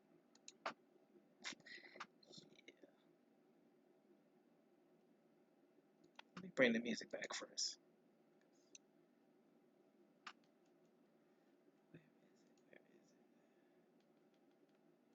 Because World War II, majority of so-called European women, they were working in factories, building motors and airplanes and things, right? Mm-hmm.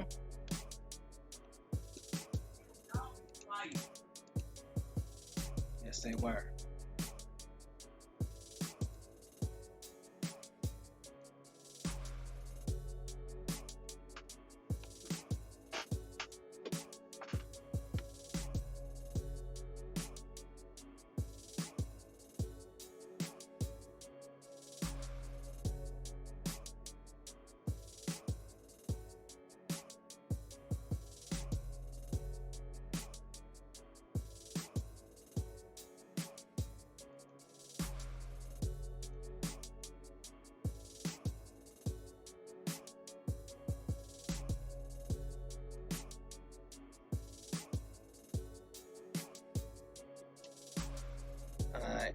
Almost got it fixed. Give me a second. So while I'm doing this, I can't see the screen, so forgive me, y'all. I mean, I can't see the chat. So it's not that we ignoring y'all. I'm trying to get this fixed.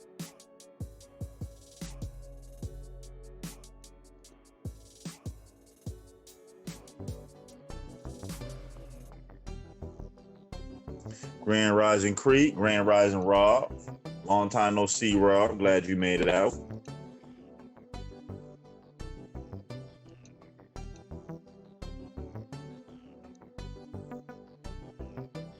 Alright, so I'm going to hit this transition, so we should be back. So give me a second.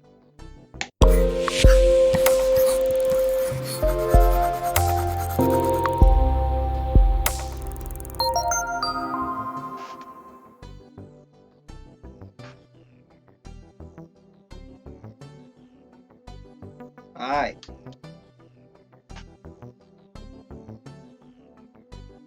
Now. Oh, they saying they was wanted to know more on the floor of 1927. Alright, let's see what we got.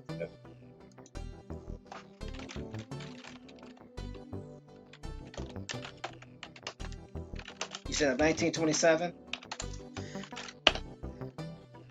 Yeah. Great Mississippi Flood 1927 Wikipedia. I'm about to put this information in the chat. Copy. Boom. There it is.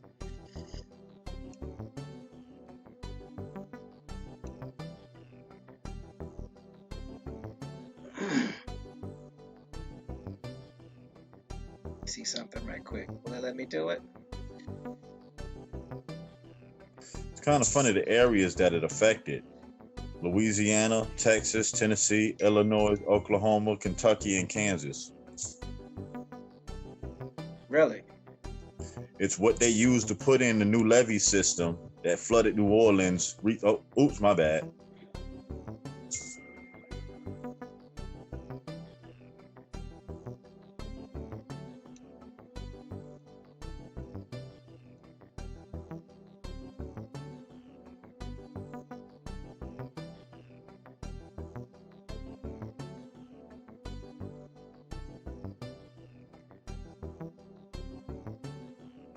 I wonder how many dams they built out there to take Indian land. So when the rains came in 1926, everything flooded because they changed the natural flow. I don't understand why they don't never tell the truth about floods. Majority of floods that happens because man diverted the natural flow of the water. So let's look at what floods were put in to Mississippi. What dams were built?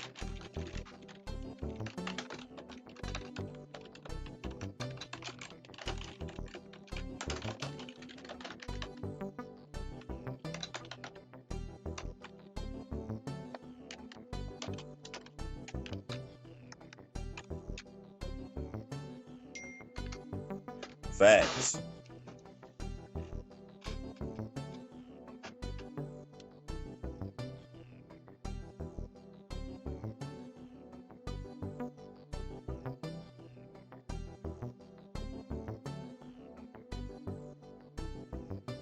I mean, if you think about it, it would make sense if we're reading stories all the way up before the 1920s, 1930s. It's the melanated people that got the land, that got the money, that had the resources, that's living in these areas that all of a sudden this 1927 flood come, wipe out everything, and these people must relocate. Yep. Now, the Army, corps engineers come in, build these removable levees, we're going to call them, because they can flood at any time they choose to. People come in, move, make their new settlements.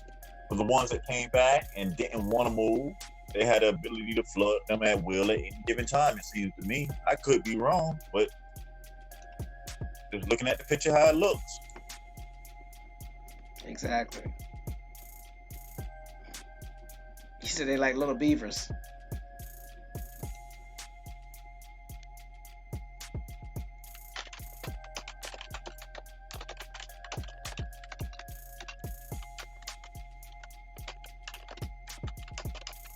Seems like to me they had to create a crisis for this to take effect. Because see, now if you put it all together, you got the Great Flood. Right after the Great Flood, ain't this the Great Depression? The Great Depression happened in hold on.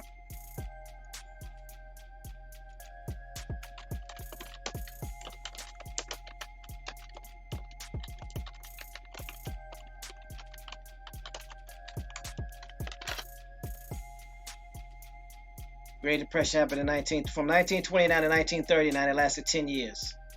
So now you see that these floods, I mentioned this for a reason. Start showing people a picture real quick. You see these so-called natural floods are going on at the same time that they devalued the currency. But we know who had the majority of the wealth this time.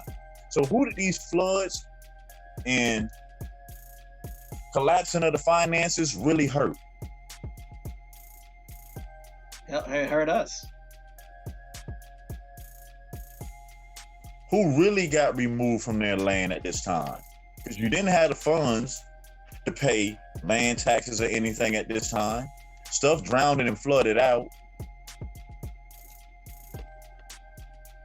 That's why we say these timelines are very important.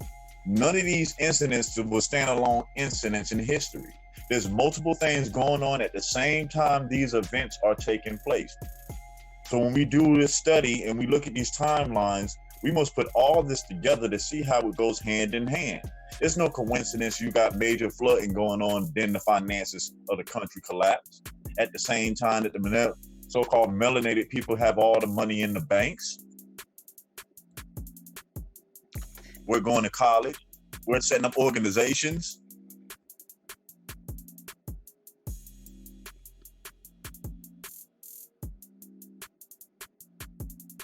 So I'm looking at with the link that I sent was in reference to how many dams are located in the Mississippi. It says Fisherman's Corner Recreation Area has become one of the premier campgrounds of the banks of the Mississippi River, located just above Lock and Dam 14 in Hampton. This busy little park has a wonderful view of Lock and Dam 14, and the small nearby marshes just above the dam is full of wildlife. The locks and dams located here are part of a much larger system of 29 locks and dams on the upper Mississippi River. This series of locks and dams, operated by the U.S. Army Corps of Engineers, maintains a 9-foot channel of the Mississippi from St. Paul, Minnesota to St. Louis, Missouri. Pleasure craft, towboats, and barge all use this stairway of water to travel the river segments which were once too shallow to navigate. The marsh is home to countless numbers of waterfowl, shore birds, and even several flocks of white pelicans. With a name like Fisherman's Corner, there has to be a fishing shoreline. Fishing is available at the separate Fisherman's Corner South use area adjacent to the campgrounds. The open water below Lock and Dam 14 provides nearly year-round fishing for walleye, sauger, catfish, bluegill, striped bass, and freshwater drum. So there are 29 locks and dams in Mississippi.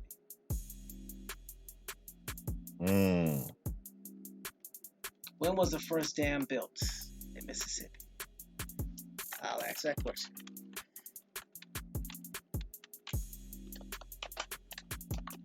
Make sure nobody take their hard hat off. Info is falling.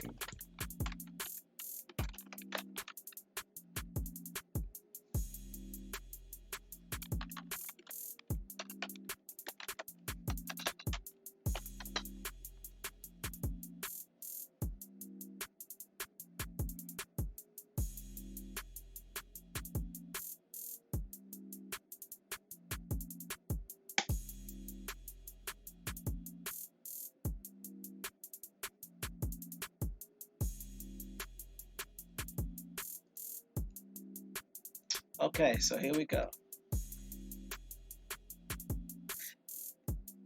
You said y'all are going to make to jump in through a window. The door wide open. You ain't got to go through the window.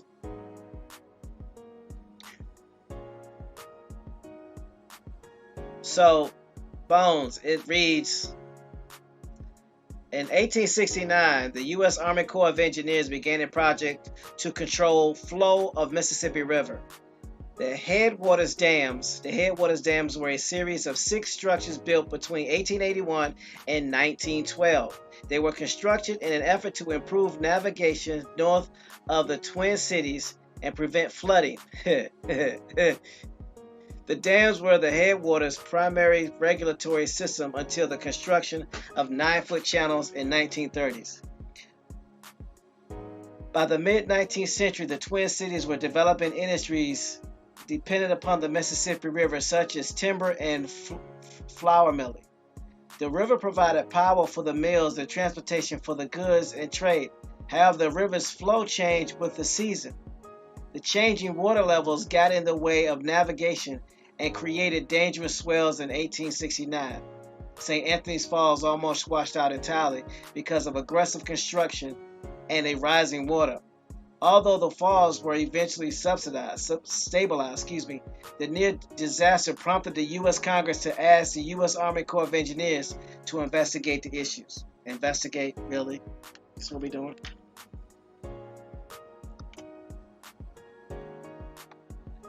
The Corps acted quickly. By the end of 1869, they had completed a study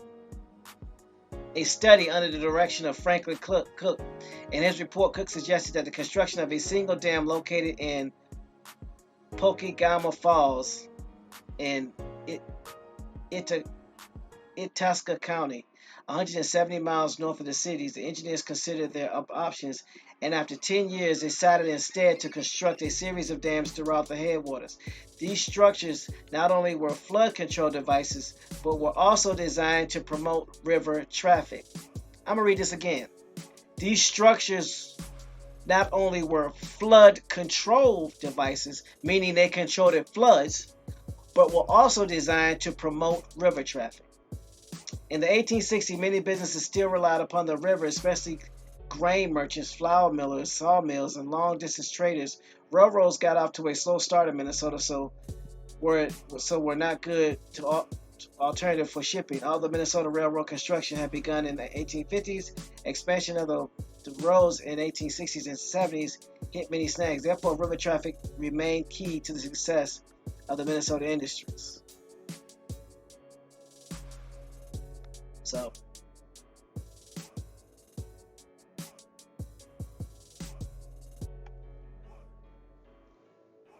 the dams control floods.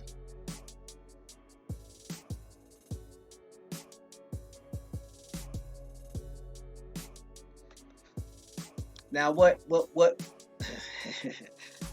have this conversation offline. Yeah, we trying to come on tomorrow. Now let me stop.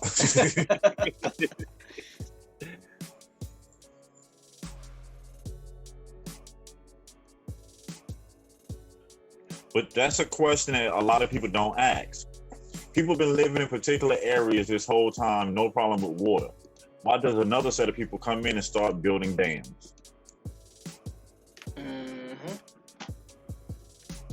You got to remember, you don't build dams to stop floods. You built dams to start floods. Yeah, to control floods. Study the beaver. Just study a beaver. A beaver built a dam to start a flood in the area that he wants to live, not to stop one.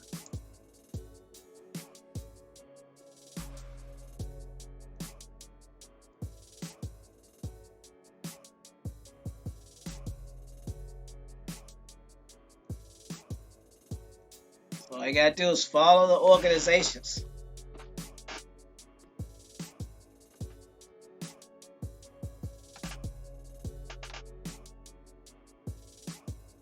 That's basically what you do.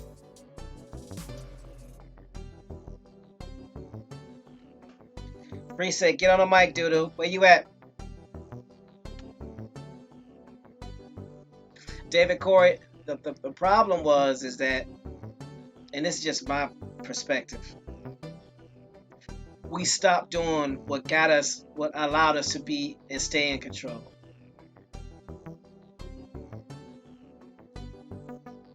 Because think about it.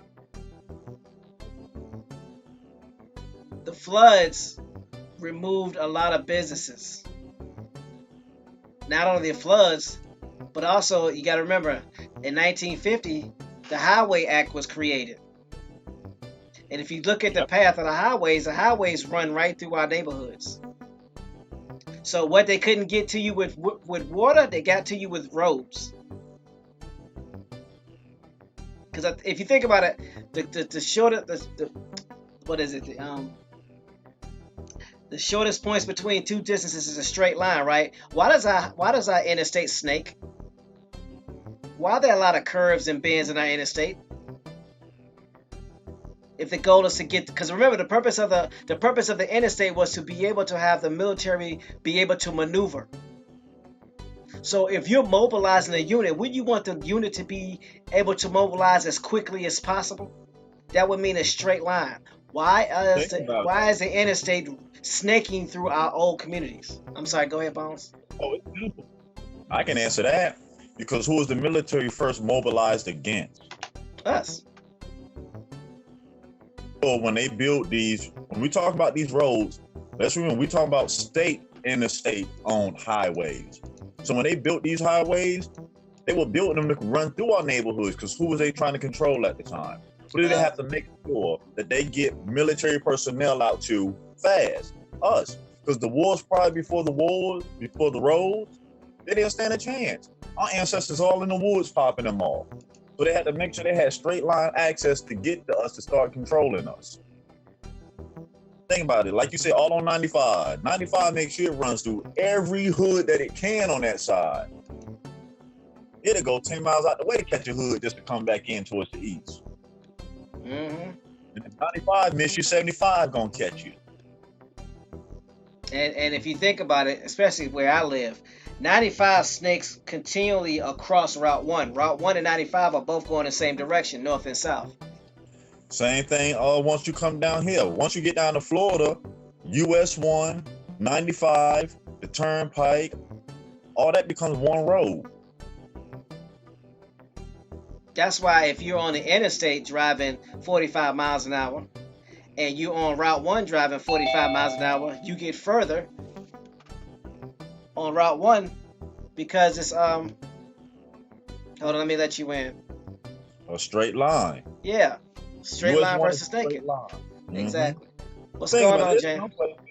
95 run parallel with the Turnpike. But there's some places you could throw a rock from 95 and hit the Turnpike. Yep. That's how much it winds in.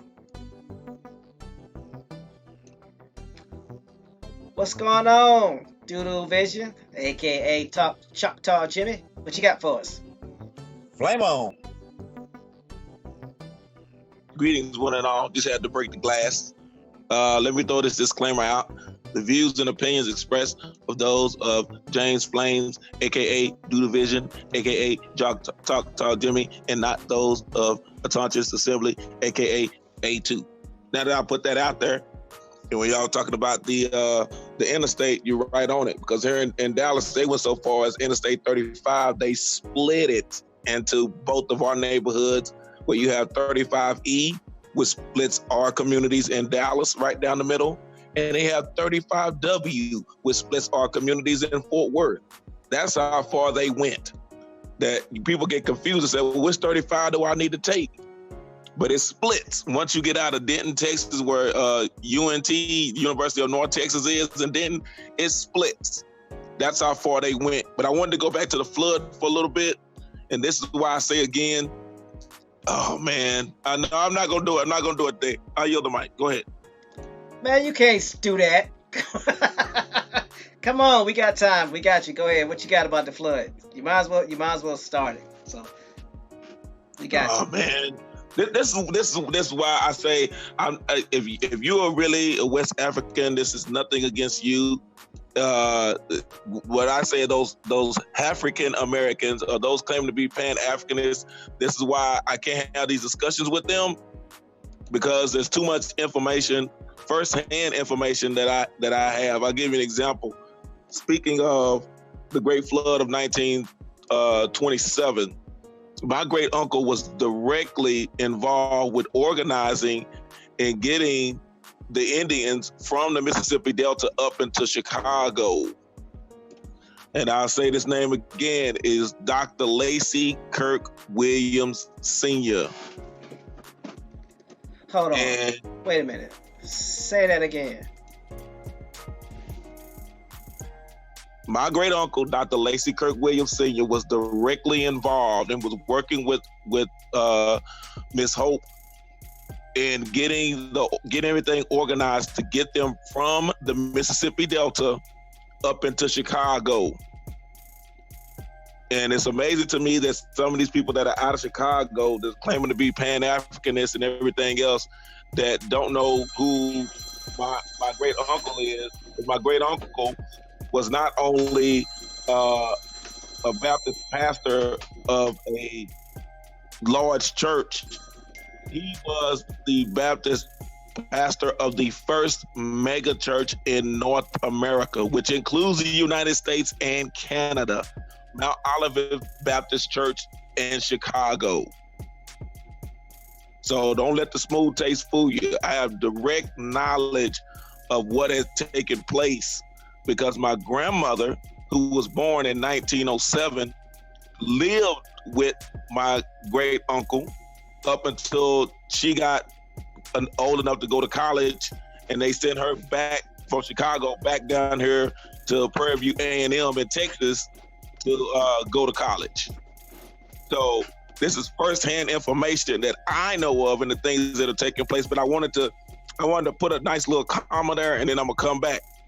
So for the Pan-Africanists, they're saying that everybody was from Africa and all of this and that. Now I'm gonna tell you who my great uncle had meetings with. He had meetings with Master Farad Muhammad.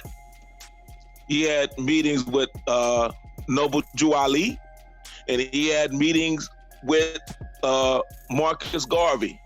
So why didn't my great uncle and my great great granddad, why did they not support this Back to Africa movement, that we were all Africans? And y'all can look this up for yourself. Like I said, I'll put his name, I'll spell it for you in the back chat. Dr. Lacey Kirk Williams Sr.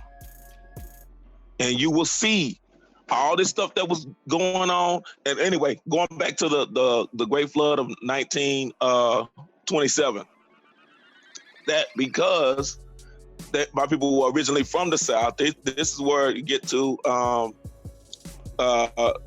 those that are Alabama Coushatta today, that are known as Alabama Coushatta today, that they left Alabama and started establishing churches. And at that time, your churches were your schools all throughout the South.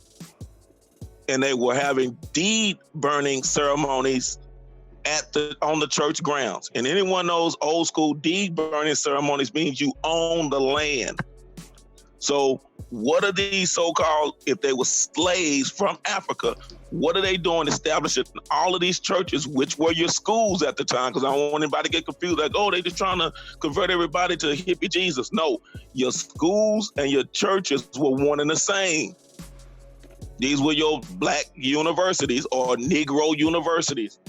So anyway, they established churches all throughout the South. And my great uncle pastored several churches that are still erect today in the Dallas-Fort Worth area, as well as down in the South Central Texas.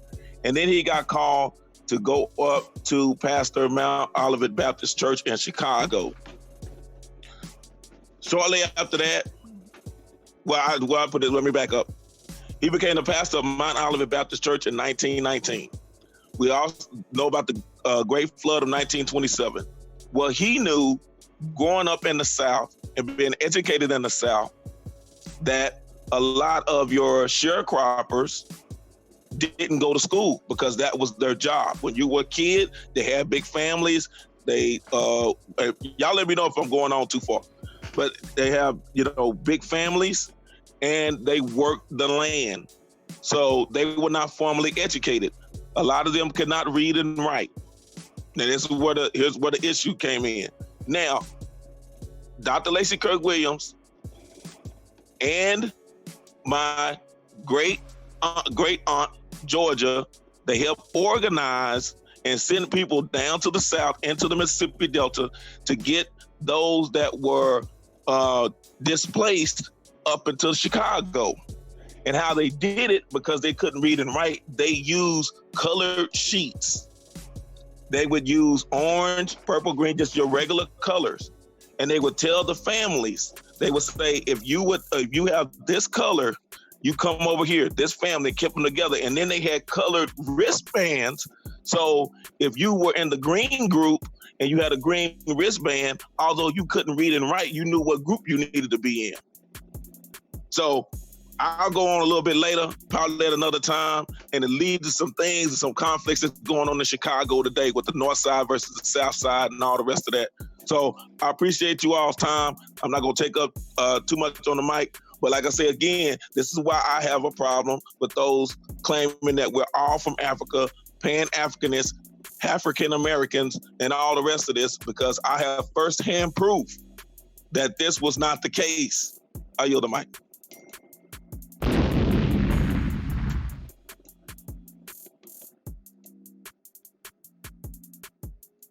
There you have it. Thank you, James. David Corey says, students, stay with us. Forget TMH and Bones. Keep talking. You can keep talking. I have no problem with James. Keep talking.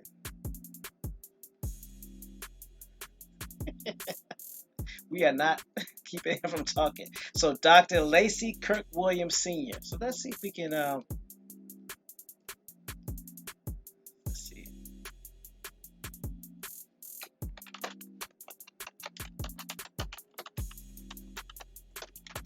While you doing that, I forgot to tell you as well, he was also the president of the National Baptist Convention, which was your Indians, aka colored and Negroes and white. He is what we would call back in the day the HNIC. So how is all this possible? And you being oppressed and you slave and you dumb. And then he was the vice president of the National Alliance of Baptist Churches. I mean, not the national, I'm sorry, the world. So he was the president of the National Baptist Convention of America. And then he was the vice president of the World Baptist Alliance. So how did all that take place? Now, I'm going to yield the mic. I'm going to yield the mic. I'm sorry. Go ahead. Dudu, I'm glad that you mentioned that, because a lot of people don't know that Morehouse College was a Baptist school first. It was Baptist Academy first before it became Morehouse. A lot of these schools in the South were Baptist. Just study their history.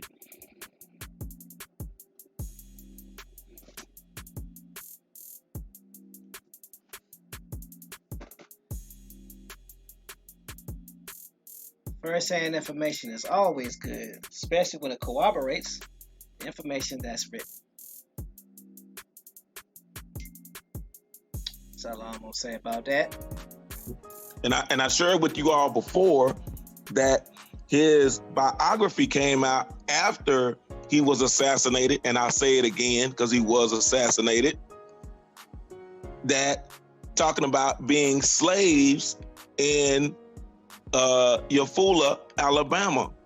Now, how could my great-great-granddad be a slave in Eufaula, Alabama on the Shorter Plantation when the Shorter Plantation did not exist until the 1880s? See, these are the things that we have to start checking history, how they try to rewrite history to make it seem like it's a particular narrative and that we all came over here on slave ships and we were too dumb to leave the west coast of Africa, but then all of a sudden we come over here and get smart. So explain to me how the Shorter Plantation went back in the time, enslaved my people that were already there on that land, again, known as Coosa or Coushatta, which now in Texas is Alabama Coushatta. How did they go back in time, go to Africa, kidnap them, bring them back on this land, and then go back forward in time in the 1880s? I want to know. Somebody help me out, because you looked that up yourself. The Shorter Plantation was not built until the 1880s. It was not established until the 1880s. And the shorter mansion was not completed until the turn of the century, until we get into the 1900s. They lied, and they continue to lie, and they keep painting this narrative that's not the case. Anyway, but back to the flood. But I want to say again that they blew up the levees, and they took a page during Katrina. They took a page out of the Great Flood, because it was not flooding until they blew up the levees. Because again, in 1869, the Army Corps of Engineers started messing with the flow of the Mississippi. And I'm gonna say this because I shared this with y'all in the back chat. You cannot fool with Mother Nature, because she will strike you down. I yield the mic.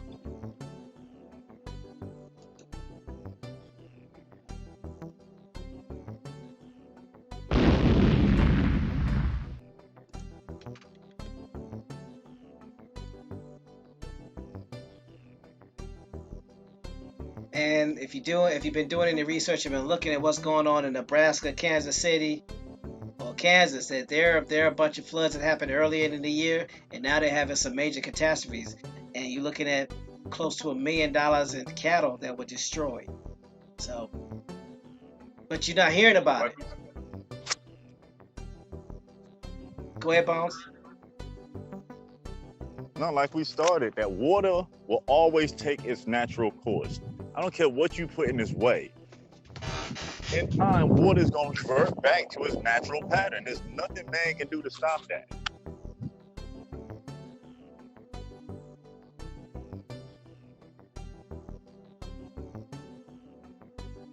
They can rewrite the books all they want, but guess what? The land know what time it is.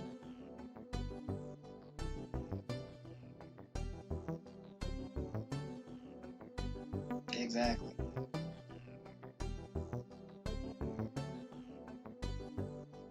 And that flood of 1927, and you touched on it, led up to Wall Street crashing and the Great Depression. All this goes hand in hand. And then it's going to lead you to the Dust Bowl that took place in Kansas and Nebraska. Speaking of Kansas and Nebraska in the 1930s, because the people, the Indians of that land, were no longer there to work that land. They started going into Chicago, Detroit, going up into Ohio to work the steel mills, going up into New York. So they left that area. You had a group that left that area and started going into the cities. So the people couldn't work the land, and the people that came in didn't know how to work the land. So that's what started happening. You gotta know the land, which is why I say again, no West African was gonna come over here to be enslaved, to work the land, when the people that so-called enslaved them didn't even know the land, how to work the land. Think about it. It's common sense. I yield the mic.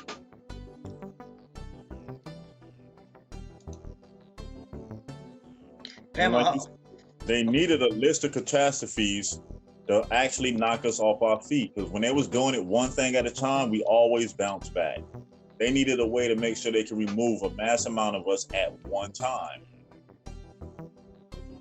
Destroy the financial system, cause floods. People naturally gonna move. We hear about the great migration from south to the north in the cities, but does anybody ever ask what caused that great migration to the cities? Of course not.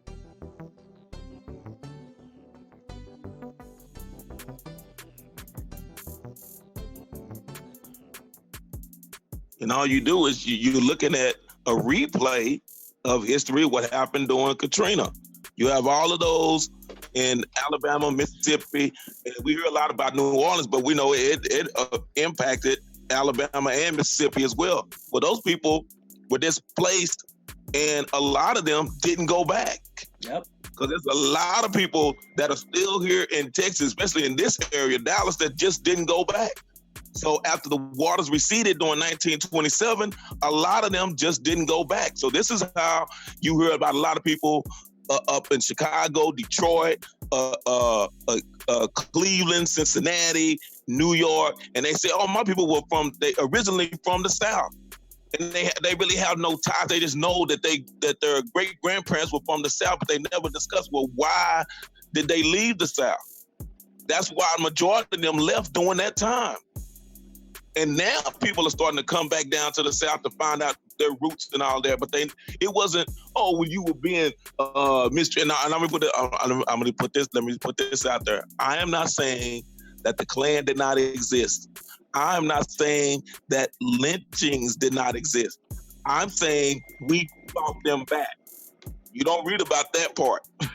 We fought them back. It was battle still going on. And as I shared with y'all in the back chat, it was still Indians. And they called them the Red Man. They were still fighting here in Dallas. In the 1900s, they were still fighting. So I want to put that out there. I don't want anybody to say, oh, Doodoo said the Klan didn't do anything. And Doodoo said, no, that's not what I'm saying. I'm saying when they clapped, we clapped back. We wasn't sitting there just letting them drag people through town and stuff, and that what we've been told. That's not the case. Because they show you the pictures and without sanctuary, but they don't tell you what happened after those lynchings took place. All HE-double hockey sticks broke out. It was a whole lot of fighting still going on. We wasn't just sitting back on our blessed assurance and doing nothing, Well, like they try to tell us. Didn't the same thing happen with Katrina? That when it flooded, a lot of our people got relocated that to this day have never came back. Yes, sir. Yes, sir. I bump into people all the time, and I can bump in to 10 people, and at least 3 will tell you that, yeah, I came during Katrina. And they don't have plans on going back. And that's what happened in Chicago. It's the same thing. But I wanted to get back, I'm sorry, I didn't mean to deviate from the subject at hand. I'm dealing with the civil rights. But I wanted to get back to when you were discussing what this great woman had done and her going to college. Again, Patsy Cline Mink Coke said wasn't able to. Women couldn't get into these colleges. But I wonder how all these women are being formally educated. How all these melanated women being formally educated. I wonder. Anyway. Not only formally educated, but starting nonprofit organizations and being considered middle class in the 30s, 40s, and 50s. Really? Come on, man. And being called up into DC into the White House.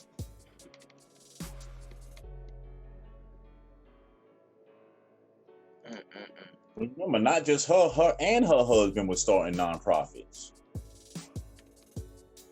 So, Doodle, let me ask you this. With all this going on in the 40s and the 50s, when did we get so stupid? What happened? Because it's like everything broke down.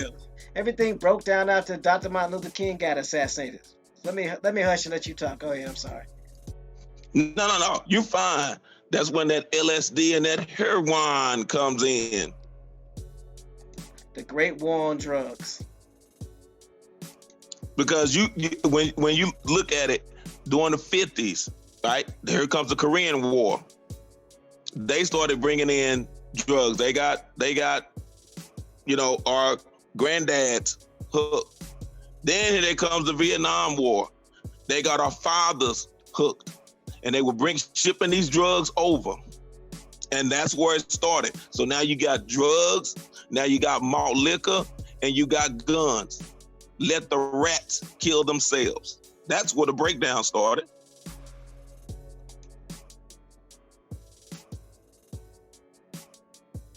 And I'm quoting the FBI when I say let the rats kill themselves.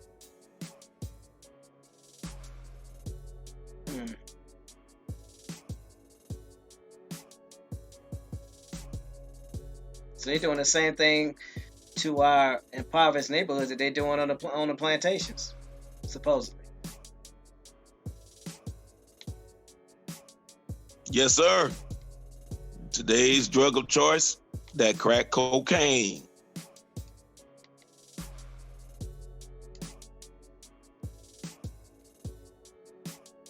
That's crazy.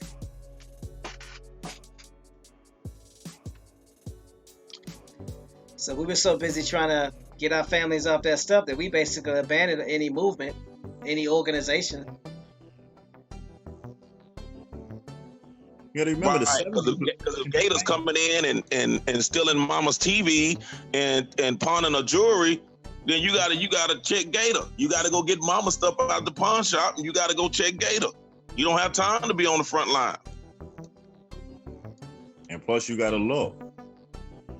Top of the 70s, they pushed entertainment on us heavily.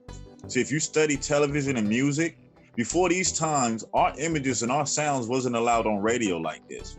But if you notice in the 70s, there was a major switch. You had so-called black television. You had so-called black radio. Why? They needed to divert us. Go back, look at your shows, Good Times and all that. You really think them shows were positive for our community? Break down the messages that they were really telling you through these shows. Go back and look at shows like Different Strokes and Silver Spoons. They dumped entertainment on us for a reason, to rock us to sleep, to give you this false security. Then they backed it up with music. I'm black and I'm proud. Say it loud. And every time we shake out of it, they come back to put us back under. We shook out of it some in the 80s. Then they came back with Brand Nubian, X-Clan, The Cosby Show. We finna shake out of it now. Believe me, 2020, they gonna come with the next wave. It never fails. Oh, they have already with Lil Nas X. Oh, you know it's gonna hit big 2020. Everything they did to this point is laying down the bricks for it. 2020, you're gonna see the full-blown character. You're gonna have the majority, 85% of our people in love with them. Sickening.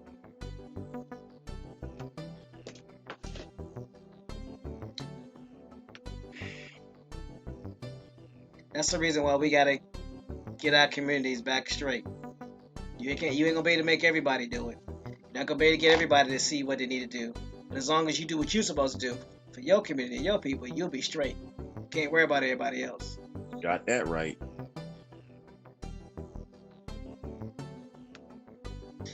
LJ Free says, listen to the lyrics of the theme song for Good Times. Ain't nothing about what they're saying remotely close to a good time for anyone who is sane. No, it's not. Yep. Temporary layoffs, good times. Easy credit rip-offs, good times. Ain't we lucky we got them? Mm-hmm. Scratching and surviving, hanging in the child line, good times. Yeah, it was trying to make you feel grateful for subpar conditions. Really? Go back and look at the writers of these shows. Go back and look at the ideology of the people who've written these shows and created them. Forget what the cast members look like. Because I don't know too many all-black production companies back at this time when Good Times was being recorded. So who do you think was responsible for it? Yep, that's why John Amos broke camp and then Esther Rose broke camp. Because they knew better. They're like, no, this is going the wrong way. That's just like the JJ character. A lot of people don't realize how damaging that really was to our people. Why do you think people think we loud and that's the only way we know how to communicate? Because they put the spotlight on that. Norma Lear was the one that was responsible for Good Times, The Jeffersons, and Sanford and Son. He was a writer. That's like Kelsey Grammer writing more black television shows than people care to think of in this day and age. Yep, because he wrote Girlfriends. And they ate it up. I'm like, man, how?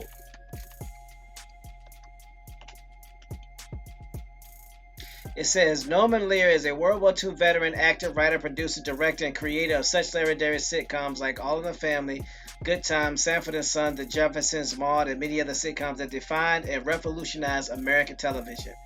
Norman Milton Lear was born in New Haven, Connecticut to Ernie and Jeanette Sokovsky and Hyman Herman. Lear, a traveling salesman. His grandparents were all Russian Jewish immigrants. Jeanette was the inspiration for the character Edith Bunker, and Herman was the all-time inspiration for Norman creating the character of Archie Bunker.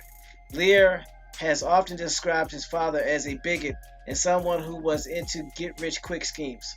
Norman was a victim of the Depression and saw his family, as he has described it, go belly up. Norman was inspired by his press agent, Uncle Jack, who visited the family and always flipped Norman a quarter. Norman wanted to be the person who could flip someone a quarter. Lear at the time never really thought of becoming a big Hollywood writer. He won a one-year scholarship to Emerson College in a National High School writing contest and went off there with the tuition paid by the government for 1 year. Norman figured he had struck a gold mine, and during the Depression, this was the only way he could get into college. Norman attended Emerson College but dropped out when news struck that the Japanese had bombed Pearl Harbor. At that point, Norman has stated all chaos broke loose, and along with many others, he decided to enroll in the United States Army. He was 19. In the Army, Norman was a radio operator. He was discharged in 1945. Russian-German descent. So how can he be writing stories about the so-called Negroes or colored persons' plight in America? Through who eyes was he telling this story? Really? His father's, who was a bigot. Because you got to remember, he did the Jeffersons and All in the Family, right? Now, if you remember, All in the Family, the Jeffersons is a spinoff of that. Yep. But what was the issue on All of the Family? They aired racist issues on the show. They were bigots, both of them. Jefferson and what's his name, they played both bigots. To the point, think about it. People thought in real life he was a real bigot because how he played the role so well. Remember, that man had a hard life when he was doing the heat of the night because people thought he was really a racist from the show. Check the history. Mm-hmm.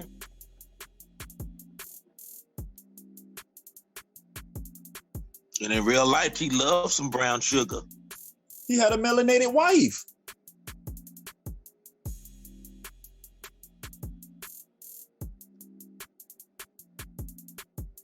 And when you look at these shows like the Jeffersons, they did more damage to our community than people ever realized. When did you ever see George Jefferson reaching back to the community where he came from to bring more like him up? I'll wait. Name an episode. Not one. Name an episode of Good Times where they were fed up with living in the ghetto, getting government assistance. It was like there has to be another way. It dealt with every other issue except that. Even go back and looking at what Philip Drummond and all them on that show. Yeah, the two kids got moved into a new life, but when did they ever show them their relatives coming to even be concerned about them? What was the rest of the family? Willis and them didn't have no uncles and aunties or nothing? These were damaging shows that were programmed on us as entertainment. So as we got older, we would accept these conditions in our lives. Let's do not twist it.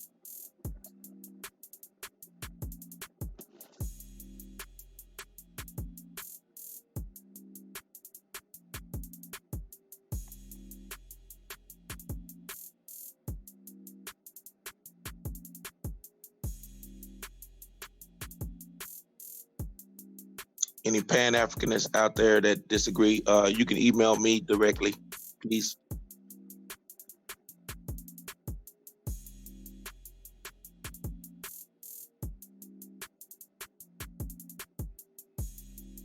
Don't send a hate mail to attach this assembly.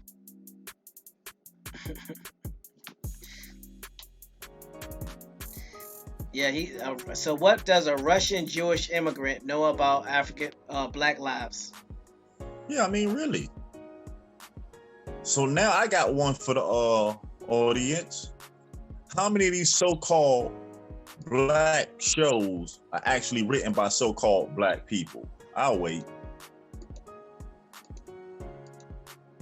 Matter of fact, I don't think there was a black show written for black people until Cosby. The only one. And you seen what happened with that. Oops.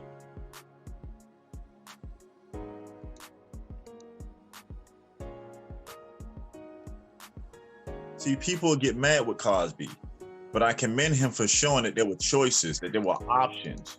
That yes, it's bad, but you can choose to do better. You don't have to go with the everyday stereotype that they show you. And a lot of people blame him for the changing of a different world in them shows. But if you realize the writing on them shows didn't change until he left. That's when Debbie Allen and them took the writing over and tried to make it more pop culture-ish.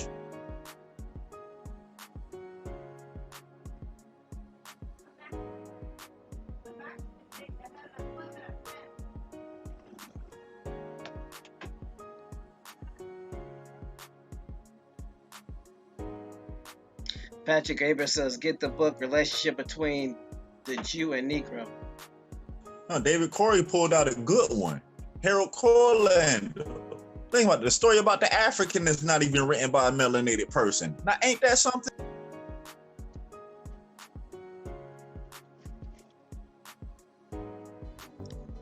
You mean to tell me Alex Haley didn't write that?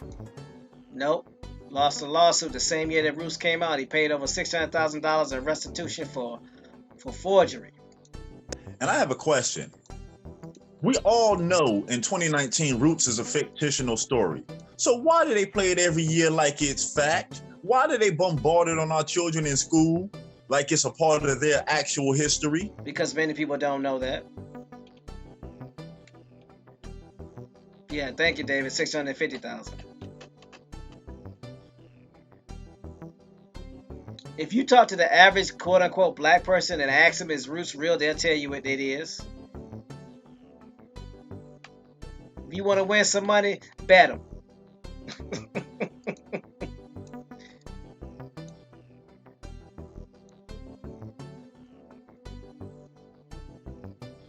Think about it. The majority of the stories that were pushed on us were fiction. Yep. Everybody else got some true traceable history, but the African American got some Hollywood made up history. Ain't that about a... Yeah, because we accept whatever we're told. Just like we still do that with YouTube. The moment somebody tells us something because they got a lot of followers, we just believe it and we don't research it. Well, such and such and so-and-so said it, so it must be true. Why?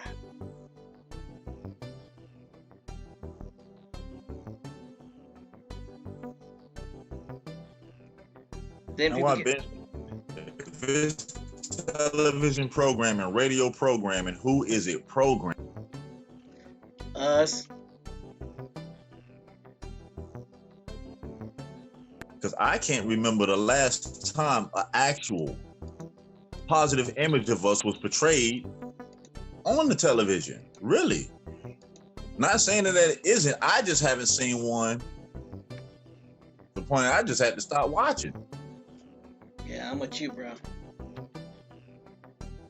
Copper Color Queen says, depicting us as a race of people who were too lazy and ignorant to get out of their circumstances.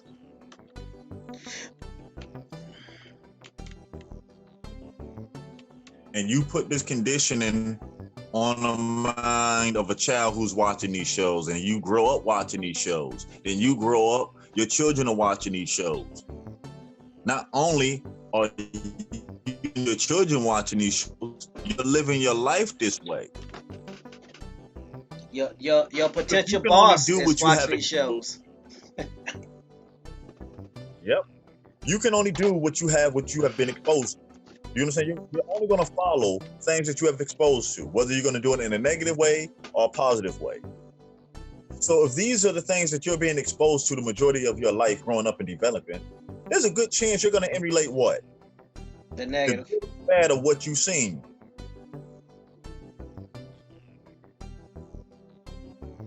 Yep.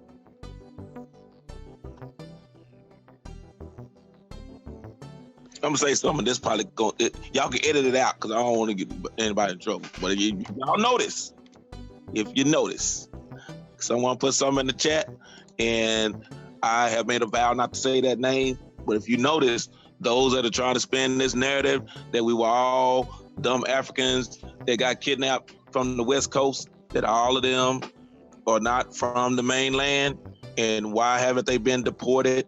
while they spewing all this hate talk and what they gonna do when they take over the United States of America, Incorporated, and the whole nine. Why have they not been deported? Y'all got to start asking these questions. How can a YouTube channel that spews hatred like that not get flagged, and no one get deported? No one's house being raided. Y'all ain't thought about that? But again, that programming. I yield the mic. Well, that's the reason why we put out that information about the BIE list and the UCC codes and things of that nature. You know, somebody gets raided because of affiliation, and they didn't, do anything close to what you're talking about, and they did 6 months in jail. So, I mean, makes you think.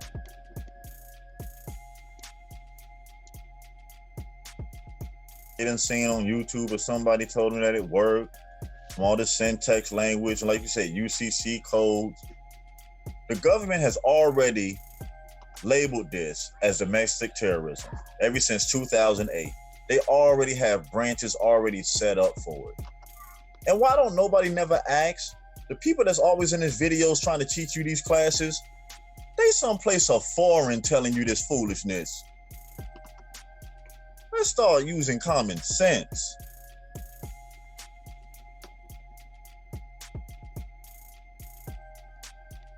If there was some code, some paperwork that can free you from this magical system that people want to create, why would it be on YouTube? Why would the access, the key to the secret to all the money, debt-free life be on YouTube?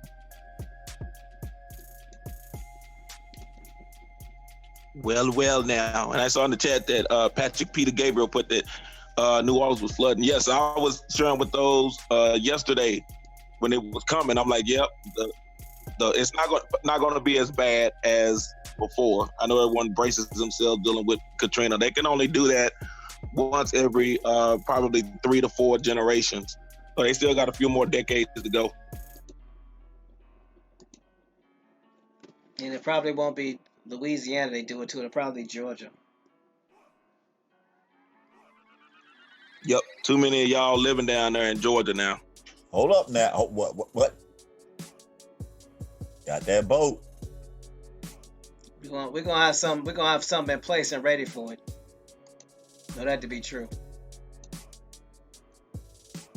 Look, if we can get nonprofits to build a bank, then we can build a dam too. You got that right. And it's agricultural grants. Well, let me hush.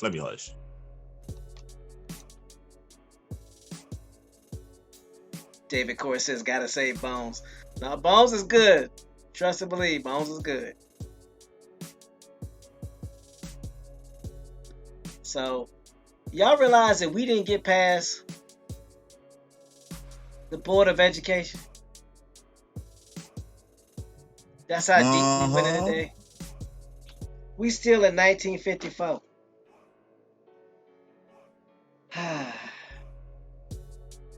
It's gonna be one of them, y'all. Hopefully y'all ready. Hopefully y'all buckled in.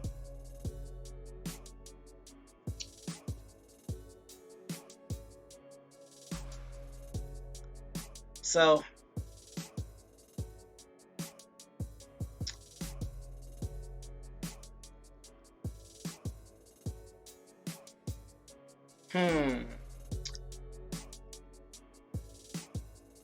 where's my gosh?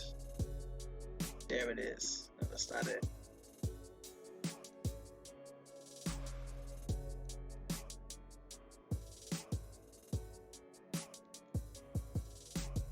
Where'd it go?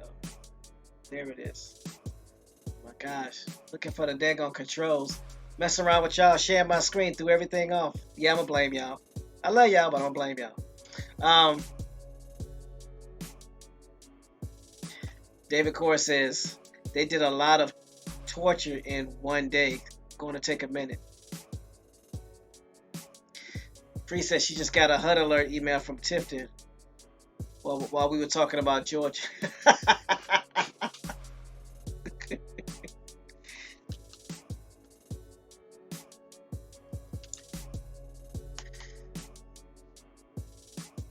So, good people, it was a pleasure having an opportunity to share this information with y'all. Hopefully, you'll understand, or you have a better understanding of why we're looking at timelines and how everything coincides.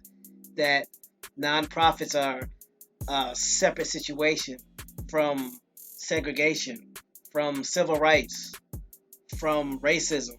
Everything ties in. Everything is connected. There's no such thing as an isolated instance, even though when we were taught history, they broke it up into segments as if it was separated. All is connected. That's why we have to do the timeline. So before we get up out of here, I want to thank James, aka Dual Vision, aka James Flames, aka Choctaw Jimmy, for blessing us with his first-hand information, his indigenous American Indian information, and his humor and wit.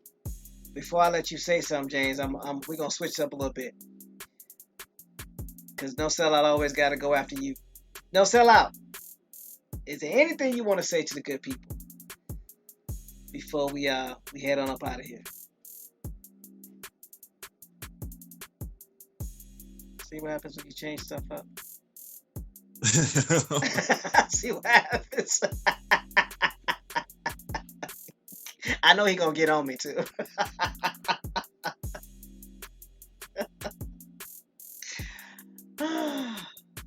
I love what I do. Now that we've heard from No Sellout,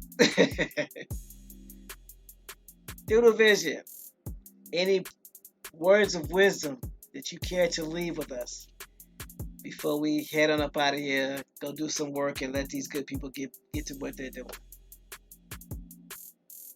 Once again, Sir Thomas, Sir Bones, Sir Jinx a lot. I know he's somewhere in the mix. Back there, mixing up cassettes and 8-track tapes back there. That's probably why he wasn't on the mic earlier. But I appreciate you all allowing me to come on once again. And to those in the chat, always, it is an honor and a pleasure. And I still put that out. I'm not going to debate any Pan-Africanists or African Americans. I'm not going to debate you. We're just going to discuss information. And because in order for us to start building, there has to be a common ground. And you can be as African as you want to be. And I'm okay with that. Again, do not try to make people something that they are not. Provide the information and allow people to choose. And you will find out. Again, keep following the breadcrumbs, because I'm wondering how all these educated people now, because we're going to get into the Board of Education hopefully tomorrow. So how all these educated people being able to go up to DC, go before the Supreme Court and all that, but, you know, and I'm glad that we're getting into the women that were a part of this cause. And you start to understand, again, the women's suffrage was not about you, ladies in the chat. It was not about you at all. Then you're going to find out I Am Woman, Hear Me Roar was not about you at all, ladies. Do not let the smooth taste fool you. Don't do it. So this rift between us is saying the Indian man and the Indian woman, where did it start? Who started it and why? Because we did not have these issues that you're seeing again. These are husbands and wives and husbands working together in unison to start all of these nonprofits. And again, with them starting these nonprofits, I'll say it again, Brother Thomas, you read it. They did not say that they were middle class. So anybody that's thinking that nonprofit organizations are not going to benefit you or your family, I go again. And this was long before the Civil Rights Act of 1968. So how are they doing all this with these nonprofits then? Again, I appreciate you all time. Again, New Orleans, if y'all need me, y'all come on back. We got some boats here. We'll come and get you. And I mean that seriously. So don't sit there and flood it out. And I know everything is probably shut down. And I want y'all to know that you still got a home here in Texas, because this is your home too, because Texas and Louisiana was all part of the same tribes, same people. With that, I yield this cotton picking mic. Thank y'all once again. Wait, before I go, I gotta say again, Dr. Lacey Kirk Williams Sr., y'all look up all the information you want. Tell any Pan-Africanist to come see me, especially those Pan-Africanists that are out of Chicago that are pushing it, because I really want to know why, out of all those conversations that he had with all these different groups, that no one was talking about going to Africa except Marcus Garvey. I yield this cotton picking mic.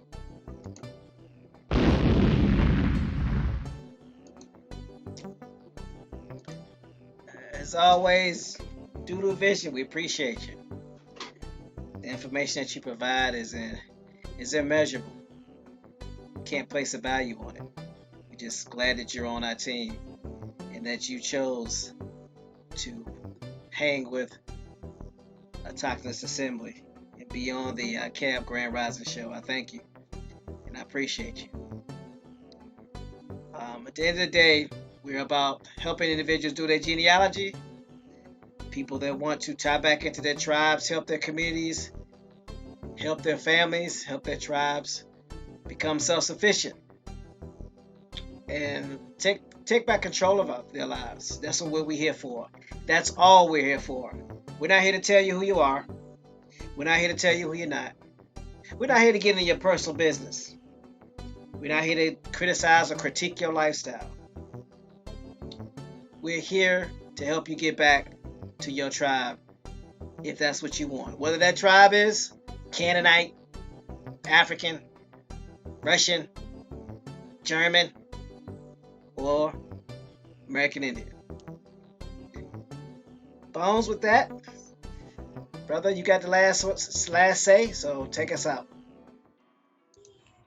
Like we always say, make sure to do your genealogy. If you haven't, you can reach at www.autochthonousassembly.com, where we have 50 free websites to help you start your genealogy.